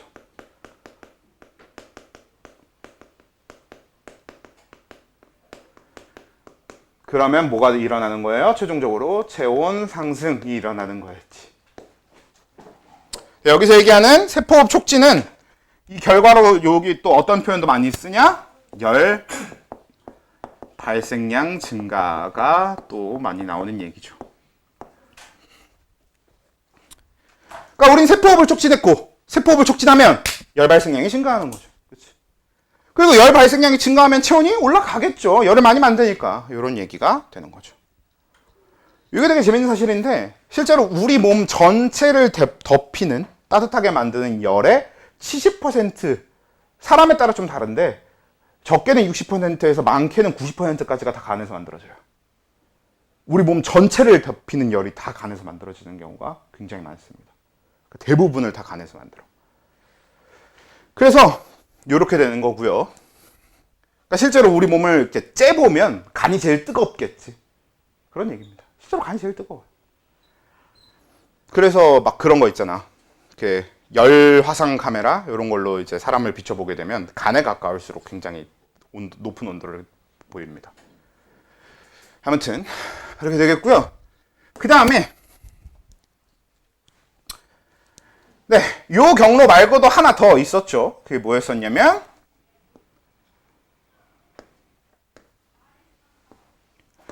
부신 속질에서 나오는 에피네프린에 의한 거였는데 우리 에피네프린 같은 경우는 다른 이름으로 아드레날린 이라는 이름을 가지고 있었잖아요. 자, 여기서 조 아드레날린 에피네프린 이야기를 하기 전에 잠깐 우리 신경계를 스킵하고 항상성을 먼저 정리하다 보니까 잠깐 설명이 필요한 교감신경, 부교감신경 설명만 잠깐 하고 갑시다. 자, 교감신경, 부교감신경이 디테일하게 어떻게 생겨서 뭐고 이런 거는 다음 주에 정리를 하고 오늘은 뭐만 살짝 정리하면 될 것 같냐면 교감, 부교감에 대한 기능만 좀 정리를 해봅시다. 일단 우리 교감신경과 부교감신경은 뭐라고 불렀었냐면 둘이 합쳐서 자율신경이라고 부르는 애였는데 개인적으로는 자율신경이라는 표현을 좀 바꿨으면 좋겠어요. 왜냐면 학생들이 오해하기에 너무 쉬운 이름이야. 근데 우리가 흔히 얘기하는 자율이라고 하는 건 말 그대로 자유, 진짜 자율적으로 알아서 하는 신경들인 거잖아. 근데 사실 교감, 부교감 신경은 자율신경이라고 부르기에는 좀 뭐라고 해야 될까요? 좀 잘못된 게 있어요. 왜냐면 그 자율신경이라는 이름 때문에 우리가 교감, 부교감이 알아서 일하는 것처럼 좀 느껴진단 말이에요. 근데 절대로 교감, 부교감은 알아서 일하지 않습니다. 얘네들도 다 뇌의 명령을 받고 이래요. 다만 대뇌의 명령을 받지 않을 뿐이었던 거죠. 그러니까 우리가 대뇌의 명령이 아니고서야 내가 내 몸 안에 이런 명령을 내렸다는 사실을 몰라. 그러니까 옛날에는 진짜 자율적으로 하는 줄 알았던 거지. 옛날에 과학이 충분히 발전돼서 우리가 지금처럼 뇌에 대해서 이해하고 있기 전에 그때는 자율신경들이 진짜 자율적으로 일하고 있는 줄 알았던 거야. 근데 이제는 우린 알잖아. 대뇌가 아닌 간뇌나 이런 다른 뇌들의 명령을 받고 일하는 애들이구나 라는 걸 이제는 알잖아요. 근데 개인적으로는 자율신경이라는 이름을 빨리 좀 바꿨으면 좋겠긴 한데 아무튼 일단 우리가 지금 교과서적으로 쓰고 있는 표현은 자율신경인데 실제로 진짜 그렇게 자율적이진 않다라는 걸 좀 그래도 알고 있었으면 좋겠고 아무튼 우리가 자율신경이라고 부르는 교감, 부교감은 깔끔하게 어떻게 생각하면 되는 거였냐. 교감은 화났을 때 혹은 우리가 위기 상황일 때, 혹은 어떤 흥분될 때, 혹은 긴장될 때, 아이고 간장 아니고 긴장, 이럴 때를 그냥 생각하시면 됩니다. 그러니까 사실 이 4개 중에서 가장 메인 키워드는 위기입니다. 위기. 결국 우리는, 그러니까 이것도 그 생물학자들이 얘기하는 교감신경이 왜 생겼는가로 가보면요, 위기에 대해서 대처하기 위해 생겼다가 지금 다 인정받고 있는 이론이기 때문에, 그래서 위기가 가장 핵심인데, 결국은 화날 때나 위기 상황일 때나 흥분될 때나 긴장했을 때나 어차피 다 똑같아요. 우리 몸에서 실제로 이러한 일이 다 똑같습니다. 그래서 이때 어떤 일이 일어나는 거였어? 심장박동이 빨라지고, 호흡이 빨라지고, 그 다음에 체온이 올라가고, 그렇죠? 그 다음 방광이 커지고, 그렇죠? 방광이 커지는 건 뭐야? 이런 위기 상황 이럴 때 막 도망치고 그런 급하게 다른 데서 에너지를 써야 되니까 소변이 마렵지 않게 만들어주는 역할을 하는 거죠. 그래서 이런 식으로 뭔가 다 빠르고 많아지고 커지고 이런 형태의 변화가 일어나는 겁니다. 동공도 커졌었죠. 그렇죠?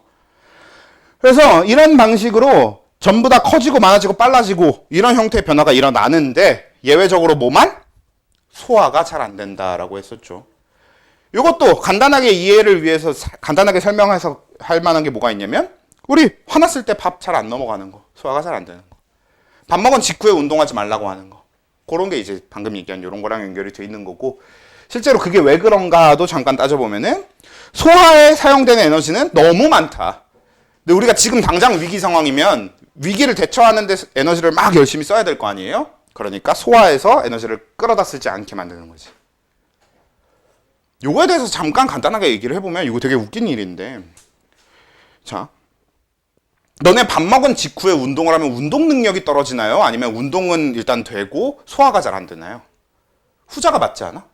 근데 왜 니들은 공부할 땐 식곤증이 와요? 말이 안 되는 겁니다, 사실. 니들이 공부할 때 집중하잖아? 그럼 식곤증이 올 이유가 없어요. 소화를 안 시키는데 무슨 식곤증이 와. 그치? 이거 되게 재밌는 사실입니다. 그러니까 실제로 우리가 운동하고, 그러니까 밥 먹고 바로 축구하러 가. 그러면 소화가 안 될지언정 축구는 한단 말이야. 마찬가지야. 사실 공부도 공부에 집중은 될지언정 소화가 안 돼야 되는 게 맞는 거지. 소화시키느라 식곤증이 오면 공부에 집중을 안 하고 있다는 얘기입니다. 그래서 일단 집중하면, 일단 몰입하면 잠이 안 와. 식곤증이 안 와야 되는 게 정상이에요. 라고는 말하지만 사실 뭐 이게 어렵다는 건 나도 알고는 있는데. 근데 개인적으로 저는 식곤증이 좀 약한 편이긴 한데요. 사람에 따라서 식곤증이 되게 세거나 혹은 애초에 좀 잠을 잘 못 이기는 경우도 많긴 하더라고. 그래도 이렇게 교감신경을 제대로 활성화시킬 수만 있으면 식곤증이 안 오게 만들 수 있습니다. 한번 빡 집중을 하면 되는 거야. 빡 집중. 아무튼 그렇고요. 그래서 우리가 부신속질, 그래서 에피네프린 이렇게 되는 요 과정을 얘기하려다가 이 얘기를 한 가장 큰 이유가 뭐냐면, 결국 교감신경이 방금 얘기한 그런 일들이 일어나게 만드는 신경인데 완전히 똑같은 일을 하는 게 에피네프린이죠. 실제로 에피네프린과 교감신경은 작용만으로는 아예 하나도 구분이 안 됩니다. 완전히 똑같아요. 심장의 교감신경이 작용한 결과와 심장의 에피네프린이라고 하는 호르몬이 작용한 결과는 완전히 똑같아요. 왜? 에피네프린이 아드레날린이고 곧 흥분 호르몬이니까. 정말 완전히 동일합니다. 그래서 이 에피네프린하고 교감신경이 우리 몸의 가장 대표적인 상호 보완적인 신경과 호르몬의 작용의 예가 되는 겁니다. 그래서 이 에피네프린은 그런 애인데, 그러다 보니까 아까 얘기한 교감신경 작용 중에서 올라가고 했던 것 중에 체온 올라가고가 있었잖아. 그러니까 체온 조절에 사용되는 호르몬인 거죠, 에피네프린도. 근데 그 방식이 어떤 방식이냐? 티록신과 완벽하게 동일합니다. 근데 에피네프린의 표적이 대상이 되는 거는 사실 티록신이랑은 약간은 달라요. 에피네프린은 좀 더 폭넓게 작용해서 간을 핀포인트로 집어넣고 간의 세포를 촉진시켜서 온몸에 열을 공급하겠다라는 개념보다는 진짜 온몸의 모든 세포들의 세포호흡을 다 촉진시키는 느낌에 더 가깝거든요. 애초에 에피네프린의 표적기관은 좀 더 폭이 넓어서 온몸에 다 작용해. 왜? 교감신경처럼 온몸을 다 위기 대처 상황으로 만들어야 되거든. 그렇긴 한데 우리가 그래도 체온 조절 이야기할 때 에피네프린의 표적격과는 그래도 그냥 간이라고 얘기하는 편입니다. 사실 그냥 물어보지 않는 편이기 때문에 딱히 몰라도 되는데, 만약에 누군가 물어본다면 그냥 간이라고 대답하면 된다는 얘기입니다. 이것도. 그래서 그냥 이렇게 기억하기로 하고요.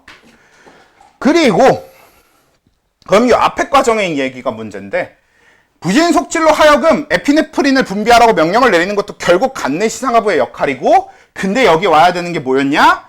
교감신경이었습니다. 그렇죠? 자, 우리가 항상성 문제를 최종적으로 풀어내기 위해서 여러분들이 해야 되는 게 세 가지가 있어요. 첫 번째, 외워야 됩니다.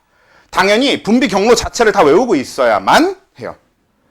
근데 두 번째, 당연히 분비 경로를 다 외우고 있다면 사실 따로 안 해도 되는 게 두 번째 경로긴 한데요. 그래도 여러분들이 외우면서도 조금 신경 써서 외워야 되는 부분이 뭐가 있냐면, 두 번째가 이 최종적으로 분비하는 내분비샘과 그 내분비샘으로부터 분비되는 호르몬, 요 이전의 과정에서 호르몬을 이용한 경로이냐 신경을 이용한 경로냐라는 걸 좀 콕 집어서 좀 제대로 파악하고 있어야 됩니다. 왜냐면 이거 자체로 한 가지 문제 유형이 나와요.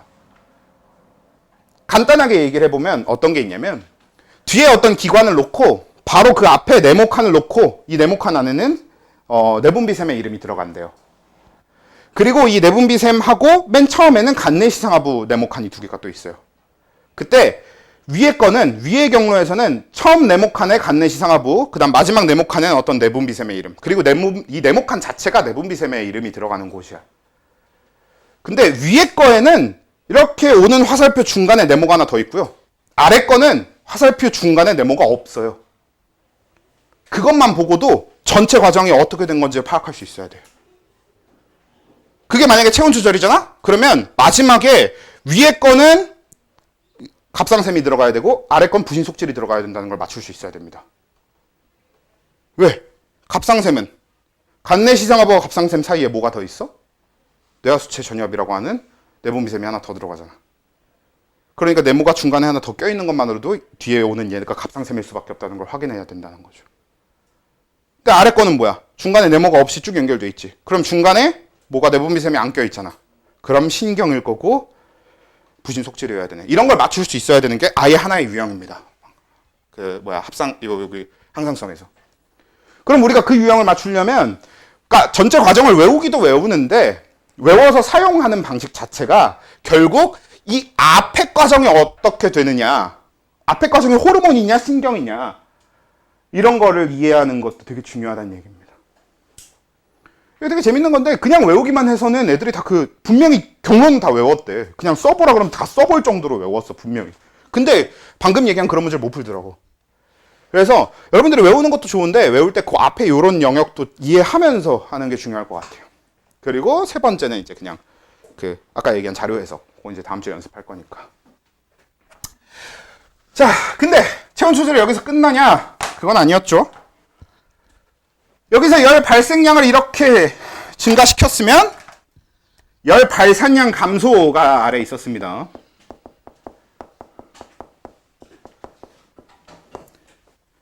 그러니까 열 많이 만드는 것도 중요한데 그 많이 만든 열을 안 뺏기는 것도 중요한 거지. 그래서 열 발산량 감소는 앞에 바로 어떤 일이 열 발산량 감소로 이루어지는 거였냐면, 피부 근처 혈관 수축,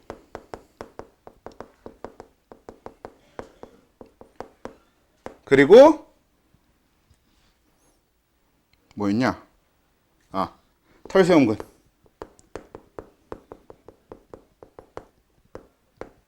수축.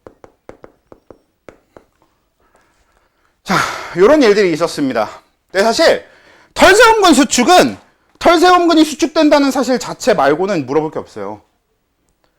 그냥 그래서 딱히 쟤는 그냥 외워두면 되는 내용. 그냥 그래도 얼추 살짝만 얘기해보면 털세움근 수축이 우리가 흔히 얘기하는 소름 끼치는 거 얘기하는 거지. 네. 그래서 털세움근이라는 것 자체가 모공 아래쪽에 있는 근육인데 모공을 좁히는 역할을 하는 겁니다. 왜? 모공이라는 것 자체가 뭐니까? 피부에서 털이 빠져나가기 위한 피부에 뚫린 구멍이니까. 구멍을 좁히는 거지. 열을 안 뺏기려고. 그래서 그런 정도로만 이해하면 되는 건데, 피부 근처 혈관 수축. 얘는 좀 얘기할 게 있습니다. 우리가 흔히 춥거나 몸이 안 좋으면 핏기가 없다, 얼굴에 핏기가 없다 이런 얘기 많이 듣잖아요. 그런 이유가 피부 근처 혈관이 수축하면서 피부 근처로 돌아다니는 혈액의 양이 줄어들어서가 되는 건데, 이유가 뭐야? 피부 근처 혈관을 수축시키는 이유가 뭐냐면 혈액이 피부 근처에 돌아다니지 않게 만드는 거지. 왜? 피부 근처에 혈액이 많이 돌아다니면 어떻게 되니까? 바깥과 가까이 있는 혈액의 양이 늘어나는 거잖아. 그럼 열을 뺏기기가 너무 쉬워지잖아. 안 그래도 지금 우리 몸의 열의 대부분은 간에서 만들었기 때문에 그 간에서 만든 열을 다 들고 혈액이 막 열심히 다 온몸에다 퍼날라줘야 돼. 근데 가는 길에 다 뺏겨버리는 거 아니야? 피부 근처로 돌아다니다가. 피부 근처에 너무 많이 다니면. 그래서 피부 근처 혈관을 좀 수축시켜서 가운데 좀 큰 혈관으로 주로 많이 다니고, 피부 근처 혈관에는 조금씩만 가서 빨리 그 열을 좀 핀포인트로 전달해 줄 수 있게, 밖으로 뺏길 일은 없게, 이렇게 만들어주는 건데요. 여기서 파생되는 게 하나 있어. 우리가 피부 근처 혈관이 수축하면 당연히 동시에 일어나는 일이 혈류량 감소입니다. 우리가 혈류량이라고 하면 말 그대로 혈액 속에, 그러니까 혈관 속에 흘러다니는 혈액의 양이지. 그래서 피부 근처 혈관이 수축하면 혈류량이 감소하거든? 근데 이게 사실 얘랑 얘가 충돌하는 이야기가 하나 있어요. 왜냐면 에피네프린이 뭐라 그랬어? 흥분 호르몬. 그러면 심장 박동이 빨라집니다. 그러면 온몸의 혈류량이 늘어납니다. 그럼 분명히 위에 에피네프린이 열발생량 증가를 일으킬 때 저 위에서 무슨 일이 일어나는 거냐? 혈류량 증가가 일어나거든? 근데 저 밑에서는 혈류량이 감소한다 그러거든? 그럼 둘이 충돌하잖아. 무슨 얘기일까요? 사실 이건 주어를 빼먹었기 때문에 생기는 문제입니다. 위에 거 혈류량 증가는 실제로 온몸의 혈류량이 증가하는 건 맞아요. 온몸의 혈액들은 혈류량이 증가해서 열심히 돌아다녀야 돼. 그래야 열을 잘 퍼뜨리니까. 근데 아래 피부 근처 혈관의 혈류량은 감소해야 됩니다. 그래야 온몸에는 혈액이 최대한 많이 돌아다니는데 피부 근처에서는 혈류량이 좀 줄어들어야 밖으로 열을 안 뺏기니까. 그래서 온몸의 혈류량은 증가, 피부 근처 혈류량은 감소거든? 근데 안타깝게도 니들이 푸는 문제에서 혈류량 앞에다가 주어를 잘 안 써줘요. 틀리라고 안 쓰는 겁니다. 근데 문제를 자세히 읽으면 헷갈릴 일이 없습니다. 얘는 그래서 문제를 자세히 읽는 게 좀 중요해요. 이 문제에서 지금 질문하고 있는 혈류량이 온몸의 혈류량인지 피부 근처 혈관의 혈류량인지를 문제를 읽으면 무조건 다 파악할 수 있게 되어 있어요.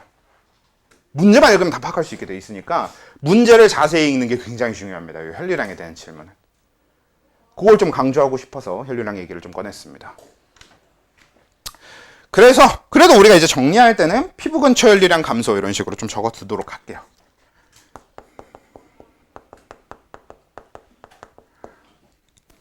자, 그러면 이런 변화가 일어나게 만드는 건 이제 누구냐? 감내시상하부가 교감신경을 통해서 일어나게 만드는 변화였죠.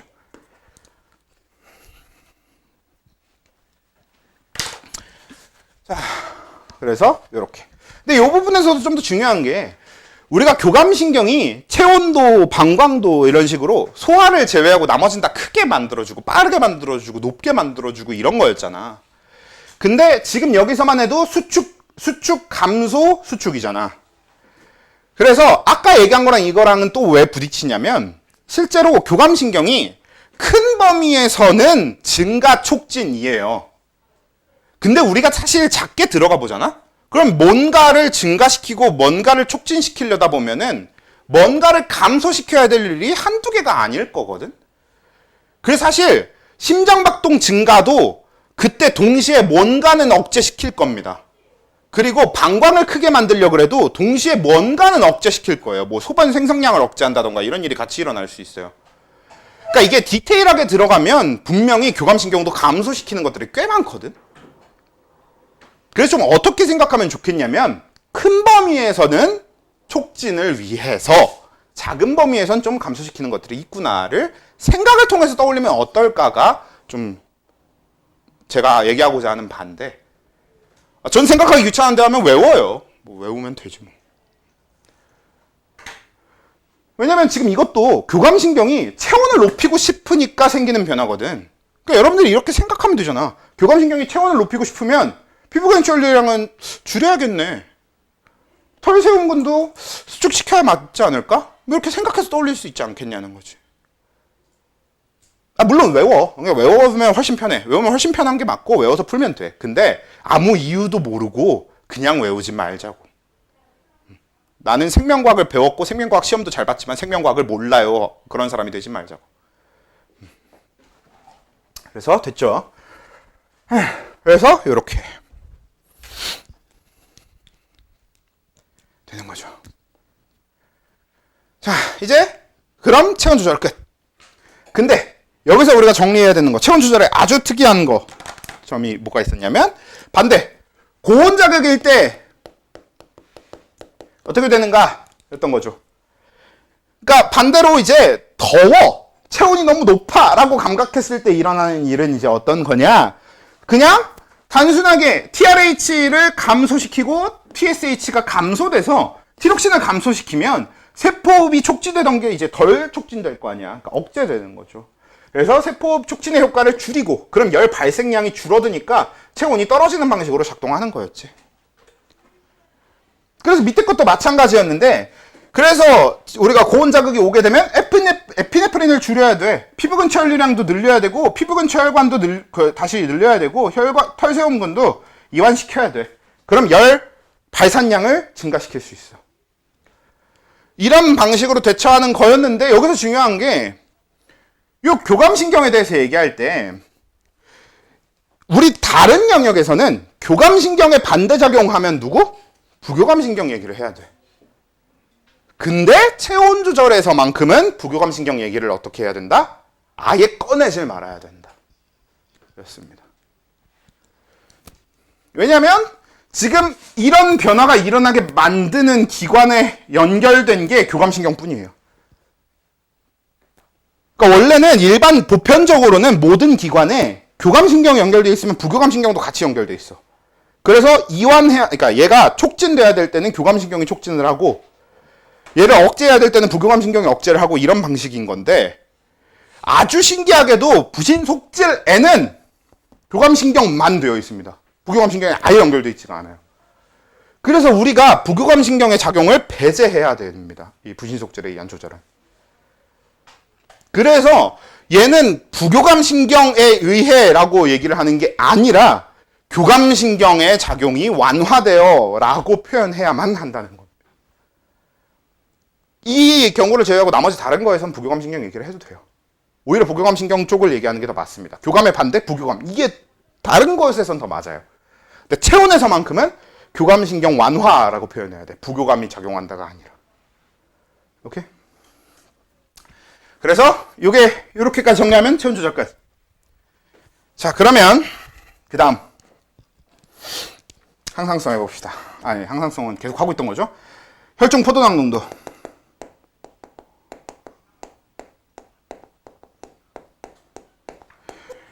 자, 오늘 항상성 끝까지 정리하는 게 목표라서, 이게 사실 우리 지난번에 진도 나갈 때 생각해보면 근육 한 타임, 그 다음에 체온 조절, 혈중 포도당 한 타임, 그 다음 나머지 한 타임에서 원래 세 타임 분량을 오늘 하루에 다 나가느라 좀 많이 바빠. 힘들어. 자, 혈중 포도당 농도 해봅시다. 혈중 포도당 농도, 우리가 다른 표현으로 혈당량이라는 표현을 쓰긴 쓰는데, 그러니까 요즘에 혈당량이라는 표현은 아예 좀 사장되는 느낌이에요. 그러니까 교과서에서도 그렇고 어떤 문제를 낼 때도 그렇고 혈당량이라는 표현 자체를 아예 안 쓰는 느낌입니다. 그래서 그냥 혈중 포도당 농도라고 그냥 생각하시면 될 것 같아요. 근데 어차피 같은 표현이에요. 그래서 이제 혈중 포도당 농도. 자, 혈중 포도당 농도가 왜 항상성 조절 대상인지를 얘기하기 전에, 그러고 보니 그럼 이것도 한번 얘기해보고 지나가야 되겠네요. 체온은 왜 항상성 조절 대상이죠? 우리 체온에 대한 항상성 조절을 왜 해요? 왜 체온에 대한 항상성 조절을 합니까? 뭐 우리가 정온동물이라? 맞아. 근데 우리가 결국은 정온동물이라는 것 자체가 뭐야? 체온을 일정하게 유지하는 동물인 거잖아. 그러니까 왜 유지하냐를 얘기하는 거니까. 우린 왜 체온을 일정하게 유지하도록 할까요? 그걸로 어떤 효과를 얻을 수 있는 거야? 이것도 꽤 은근히 중요한 질문입니다. 물어볼 수 있는. 뭐냐면 우리 몸에 있는 효소들이 37도가 최적의 활성 온도라서 그렇습니다. 그러니까 우리 몸의 효소들이 37도에서 가장 잘 작동하도록 되어 있기 때문에 몸을 37도로 맞춰두는 게 중요한 거야. 온도가 너무 높아지면 효소들이 변성을 해서 아예 고장나버리고, 온도가 너무 낮아지면 이 효소들이 활성을 잃어서 효소들이 제대로 작동을 못하게 되는 거고. 그래서 이 효소들, 우리 몸 안에서 효소들이 정상적으로 작동해서 우리 몸 안에서 일어나는 물질 대사들이 정상적으로 일어나도록 하는 게 체온 조절의 이유입니다. 그리고 혈중 포도당 농도가 향상성 조절의 대상인 이유는 이것도 얘기했었던 적이 있었죠. 이건 뭐였냐면, 혈중 포도당 농도는 사실 높을수록 좋아요. 다다익선입니다. 포도당은 다다익선이에요. 왜? 에너지원이니까. 우리는 에너지를 만들 때마다 포도당을 이용해요. 포도당을 이용하는 게 가장 효율이 좋습니다. 사실 지방이고 나발이고 다 필요 없고 포도당이 최고의 에너지원이에요. 왜 너네 발효 실험 있잖아요. 효모 발효 실험. 거기서 봤잖아. 포도당을 이용했을 때가 더 잘 되잖아. 과당이나 설탕 같은 거 이용했을 때보다. 그러니까 포도당이 우리 몸의 최적의 에너지원이기 때문에 포도당은 많으면 많을수록 좋거든. 그래서 최대한 많게는 만들고 싶은데 너무 많으면 무슨 문제가 생겨? 혈액이 끈적거려. 그래서 무슨 문제가 생겨? 이 혈관의 혈액의 흐름에 방해가 생겨. 그래서 혈중 포도당 농도는 우리는 최대한 높게 만들고 싶되 문제는 생기지 않게 하려고 항상성 조절의 대상이 되는 겁니다. 그래서 혈중 포도당 농도 조절은 어떻게 되는 거냐? 얘도 시작은 이제 간내시 상하부였죠.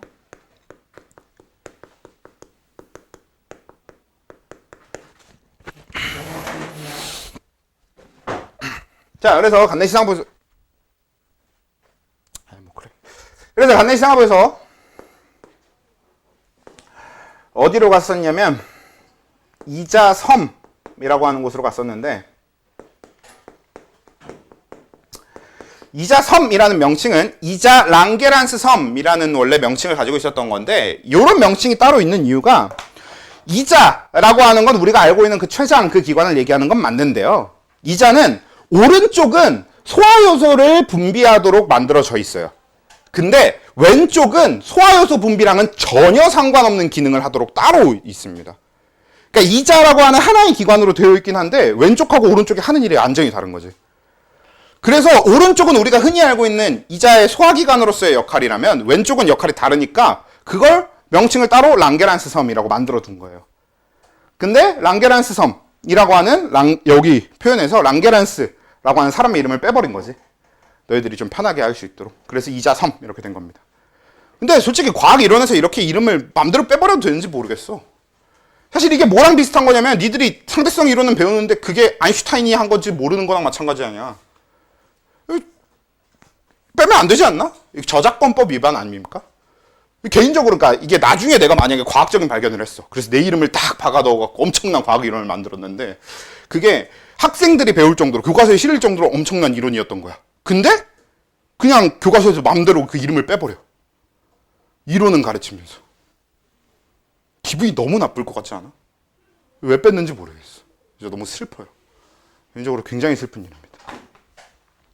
실제로 이제 나중에 너네 막 내년에 생투 막 이런 거 선택을 하게 되면 거기서 막 오카자키셔의 표현 이런 식으로 그 일본 사람이 또 만든 게 있어요. 그것도 이제 이름 들어있고 이렇게 이름 들어있는 건 되게 흔하게 볼 수 있단 말이야. 물론 일본 사람이 이름이 있는 거는 되게 흔치 않지. 근데 그렇긴 해도 그거 다 하는 편인데 랑게란스라는 이름은 왜 뺐는지 모르겠어요. 아무튼 그래서 이 이자섬이라고 하는 건 이제 그 이자에서 이 내분비샘으로서 그러니까 호르몬을 분비하는 쪽이 따로 있어서 거기에 대한 표현인 겁니다. 그냥. 근데 거기서도 또 뭐로 나뉜 거였냐면 알파세포랑 베타세포 이렇게 또 나눠져 있는 거였죠.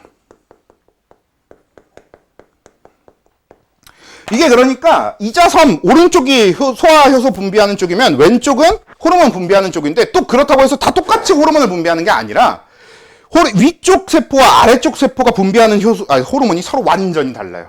그러니까 하는 역할 자체가 완전히 다른 거야. 이런 식으로 파트가 나눠져 있기 때문에 명칭을 이렇게 따로 다 짓는 겁니다.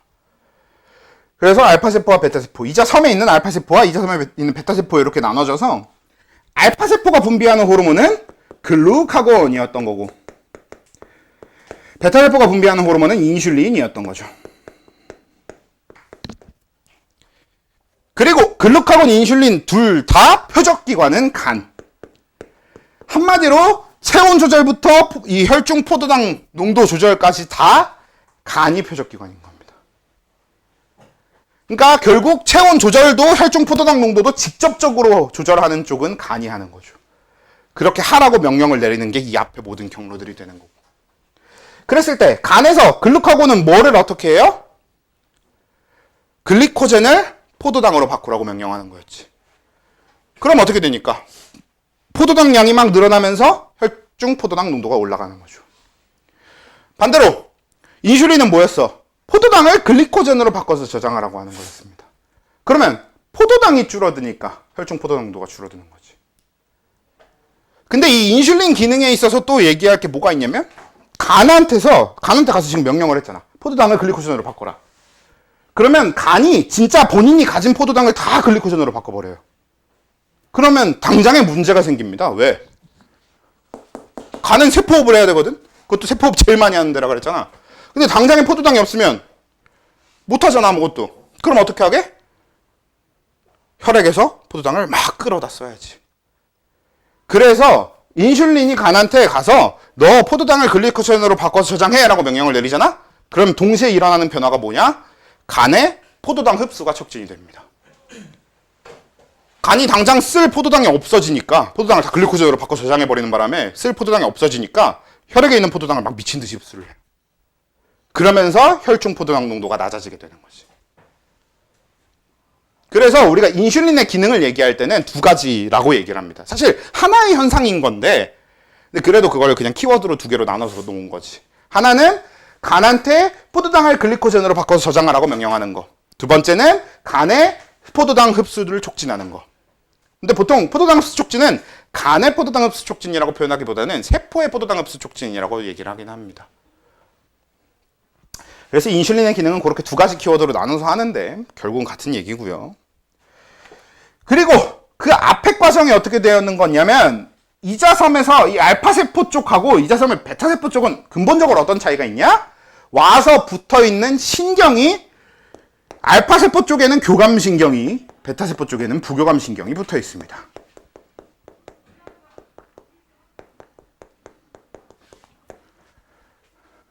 그래서 알파세포 쪽에선 교감신경이 붙어 있어서 교감신경이 명령을 할 때는 알파세포가 자극을 받아서 글루카곤을 분비하는 거고 반대로 부교감신경이 작용을 할 때는 베타세포 쪽이 자극을 받아서 인슐린을 분비하는 형태로 되어 있는 거지. 그러니까 아까 이자가 이렇게 있으면 오른쪽은 소화기관이니까 빼고 왼쪽에 내분비샘이 있으면 이렇게 교감신경이 와서 붙어있는 쪽, 부교감신경이 와서 붙어있는 쪽이 이렇게 구분되어 있는 거지. 그럼 교감신경 붙어있는 여기가 알파세포 모여 있는데 그러면 이 교감신경이 작용을 하면 이 알파세포들이 글루카곤을 분비하는 거고 밑에는 베타세포, 여기 부교감신경이 있으니까 부교감신경이 작용을 하면 베타세포가 인슐린 분비하고 이런 방식으로 되어 있다는 거죠. 자, 그렇게 되는 거랑 혈중 포도당 농도도 이걸로 끝이 아니죠. 뭐가 있었냐?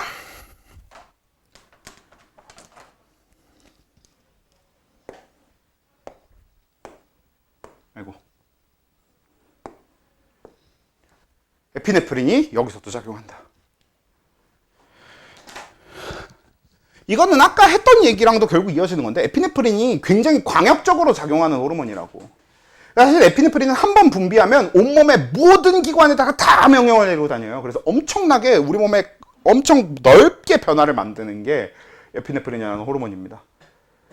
그래서 그 에피네프린이 하는 많은 일들 중에 위에서 얘기했던 체온 상승도 있는 거고 아래 혈당량 상승도 있는 겁니다. 에피네프린이 혈당량 조절하는 방식은 글루카곤과 똑같아요. 그러니까 이게 쉽게 얘기하면 뭐냐면 우리가 체온을 올리거나 혈당량을 올려야 될 때는 약간 듀얼 코어로 막 하는 거지. 그러니까 호르몬을 두 개씩 때려박아갖고 엄청 빨리빨리 많이 할 수 있도록 만드는 거예요. 오히려 체온을 낮춰야 될 때거나 혈당량을 낮춰야 될 때는 호르몬 하나씩만 써갖고 천천히 낮추는 거고 높일 때는 에피네프린까지 같이 때려박아갖고 엄청 빨리 올릴 수 있게 하는 거죠. 이런 개념인 거예요. 이런 방식인 거예요.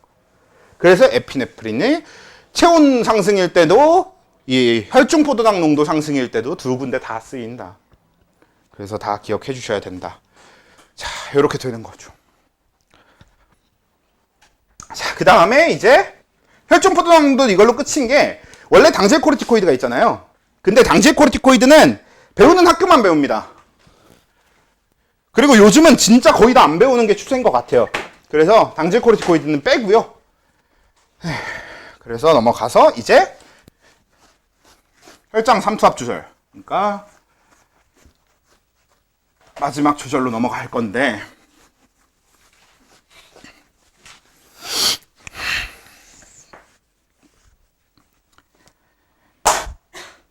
아이고, 자,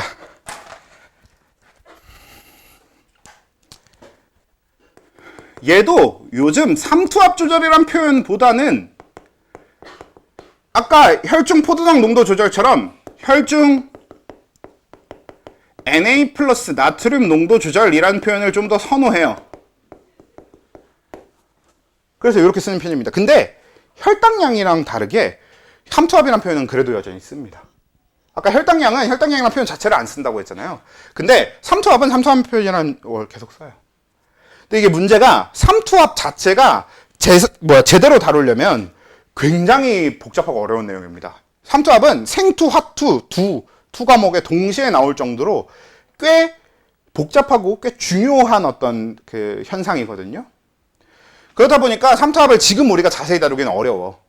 그래서 대신에 그냥 편하게 어떻게 받아들여주면 되겠냐? 그냥 농도라고 생각하고 받아들여주시면 돼요. 그러니까 뭐냐면 우리가 지금부터 다룰 삼투압은 그냥 혈중 나트륨 농도 얘랑 완전히 똑같은 얘기라고 보시면 됩니다. 그러니까 혈중 나트륨 농도가 높아지면 삼투압이 높아지는 거고, 혈중 나트륨 농도가 낮아지면 삼투압이 낮아지는 거랑 완전히 똑같다고 보시면 돼요. 즉 짜냐 싱겁냐의 얘기라는 거죠. 짜다 그럼 삼투압이 높고 혈중 나트륨 농도가 높다라는 뜻인 거고, 싱겁다가 되면 삼투압이 낮고 혈중 나트륨 농도가 낮다라는 이야기다라는 얘기죠. 자, 그때 혈중 나트륨 농도 조절은 마찬가지로 해도 간내 시상업에서 시작하는데,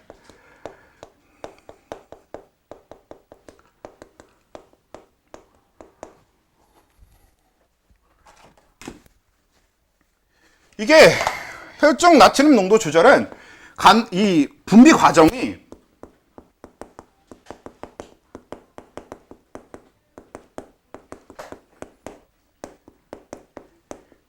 끝입니다. 그러니까 분비 과정은 외울 필요도 없을 정도로 단순해요. 왜냐면 왜 이렇게 끝나냐면 요게 이제 되게 특이한 점인데, 뇌하수체 후엽이 옛날에는 간내시상압으로부터 분리된 기관인 줄 알았어요. 그래서 예전에는 이걸 어떻게 배웠냐면, 이 분비 과정을 어떻게 배웠냐면, 간내시상하부가 교감신경을 통해 뇌하수체 후엽을 자극한다. 그럼 뇌하수체 후엽에서 ADH가 분비된다. 이렇게 배웠었거든? 근데 시간이 지나면서 우리가 뇌에 대해서, 우리 몸에 대해서 더 알게 되면서 뇌하수체 후엽과 간내시상하부가 사실상 분리되지 않은 기관, 하나의 기관이라는 걸 알게 된 거야. 그냥 이 간내시상하부가 밑으로 늘어져서 나온 게 뇌하수체 후엽이라는 걸 알게 된 거죠. 그래서 지금은 간내시상하부가 뇌하수체 후엽 사이가 명령체계가 따로 필요 없다라는 걸 알게 된 겁니다. 얘는 좀 어떤 거랑 비슷하냐면, 우리 왜 간에서 쓸개즙을 만들고 쓸개에서 저장했다 분비한다 이런 거 했었잖아요. 그거랑 마찬가지로 간내시상하부가 ADH를 만들고 후엽에다가 담아뒀다 분비한다의 개념이라서 따로 얘가 뭐 명령을 내리고 이럴 필요가 없어요. 애초에 한 몸이에요. 그래서 그냥 이렇게 끝납니다, 분비 과정은. 그래서 사실 분비 과정에 대해서는 ADH, 즉 요 삼투압 조절, 혈중 나트륨 농도 조절이 제일 쉬워요. 그래서 얘는 딱히 뭐 크게 외울 것도 없는데, 그래도 뇌하수체 후엽에서 분비된다는 거 정도는 알아야 되고. 근데 여기서 얘 ADH가 항이뇨 호르몬이 이제 한글명이었죠. 그리고 바소프레신이라는 명칭도 있는데요. 바소프레신이라는 명칭은 요즘 이제 거의 안 다루는 것 같아요. 제 기억으로는 광문하고 광북 정도를 제외하고는 아예 안 다루는 명칭인 것 같으니까 그냥 몰라도 상관없습니다. 근데 ADH, 항이뇨 호르몬 이 두 가지 명칭은 다 알아야 돼요. 둘이 같은 호르몬에 대한 이름이야. 자, 그렇게 되는데요. 자, 얘는 작용 대상이 콩팥이었지. 그러니까 신장에 작용해서 뭐를 하는 거였냐면 수분 재흡수를 촉진하는 거였습니다.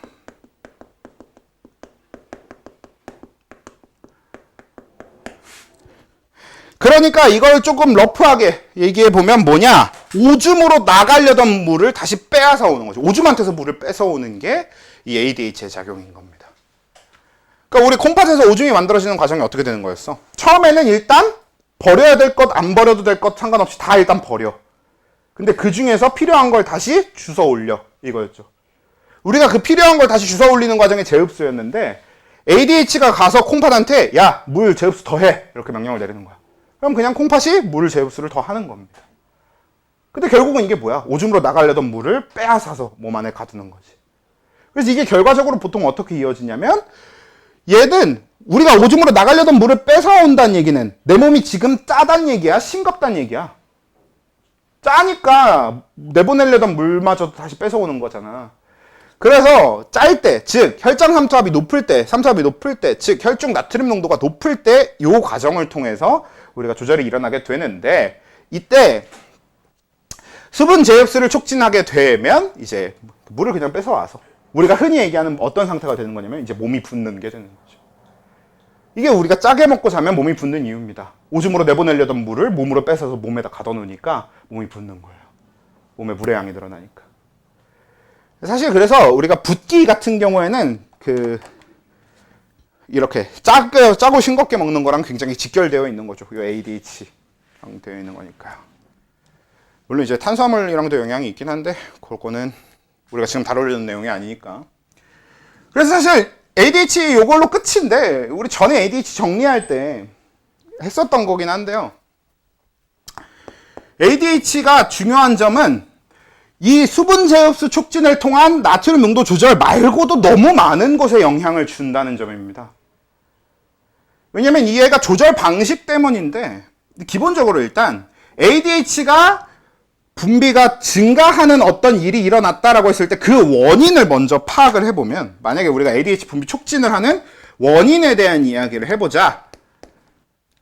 그럼 그 원인은 뭐냐면 아까 얘기했던 짜게 먹어서일 겁니다.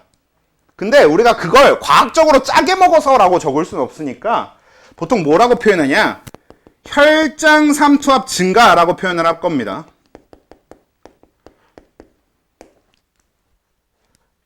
그리고 오른쪽에 이제 그래서 ADH가 증가했을 때 그 후에 우리 몸에 일어나는 결과를 적을 때 여기에 혈장 삼투압 감소를 적으면 큰일 나요.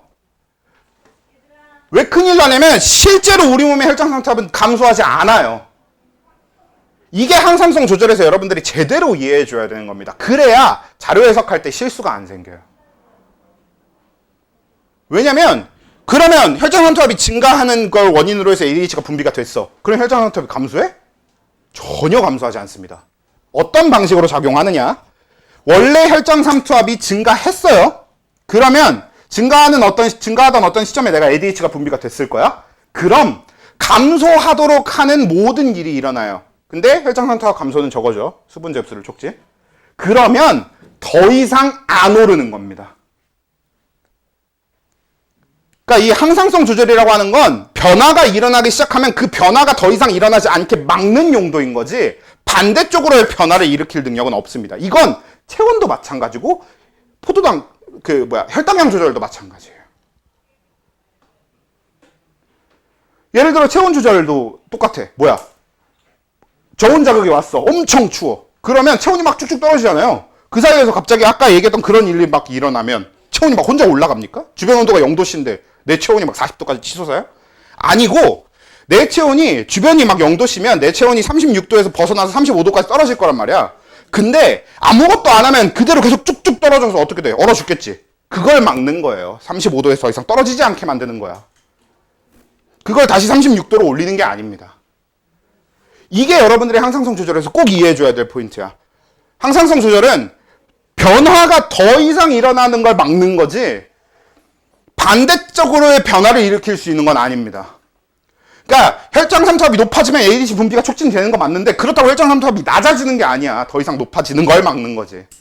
이걸 이해해 주셔야 돼요. 그래서 우리가 결과에다가 혈장 삼투압 감소를 적지 않는 겁니다. 실제로 혈장 삼투압이 감소하지는 않아요. 감소하기 위한 모든 일을 다 해서 올라가지 않게 막는 거예요.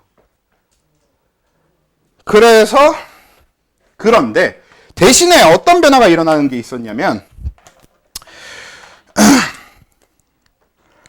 대신에 오줌의 삼투압이 증가했었고 오줌 양이 감소했었지. 왜? 우리는 지금 몸이 짜니까 오줌으로부터 물을 뺏어왔단 말이야. 그러면 오줌에서 물이 줄었어? 그럼 오줌 양이 줄어드는 거지. 그리고 물만 뺏긴 거니까 오줌의 농도가 올라가겠죠. 오줌이 짜지는 거지. 우리가 물을 뺏어왔으니까. 그래서 이런 일이 일어나는데 얘네 둘은 상대적으로 덜 중요한데 어떤 변화가 있었냐. 혈액량이 늘어났어요. 혈액량이 늘어나게 됩니다. 왜? 우리는 평소라면 내보냈어야 되는 물의 양보다 적게 내보내게 될 거거든. 뺏어왔으니까. 그러면 내 몸에 있는 물의 양이 평소보다 어떻게 된다는 얘기야? 늘어난다는 얘기지. 그러니까 혈액량이 늘어나는 거예요. 근데 혈액량이 늘어나면 같이 일어나는 변화가 혈압이 증가한다. 근데 이 둘은 뭐야? 우리 몸에 너무 크리티컬한, 너무 중요한 요소들이지. 혈액량이나 혈압은 너무 중요한 요소들인 거잖아.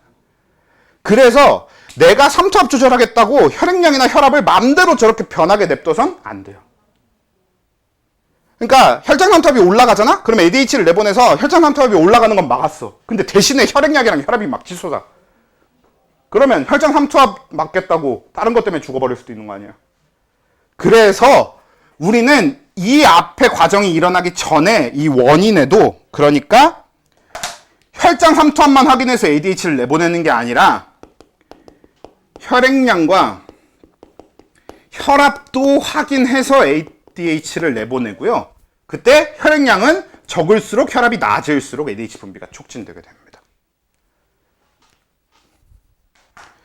그러니까 이게 어떤 방식인 거냐면 완전히 혈장 삼투압이 똑같은 두 명의 사람이 있어요. 근데 한 명은 완전히 건강한 사람이고 한 명은 저혈압 환자인 거야. 그럼 확인해보면 저혈압 환자 쪽에 ADH가 더 많이 분비되고 있다는 걸 확인할 수 있어요. 분명히 혈장 삼투압은 완전히 똑같은데 저혈압인 거 하나만으로 ADH가 더 많이 나옵니다. 혈압이 낮아지면 ADH 분비가 촉진되니까. 오케이?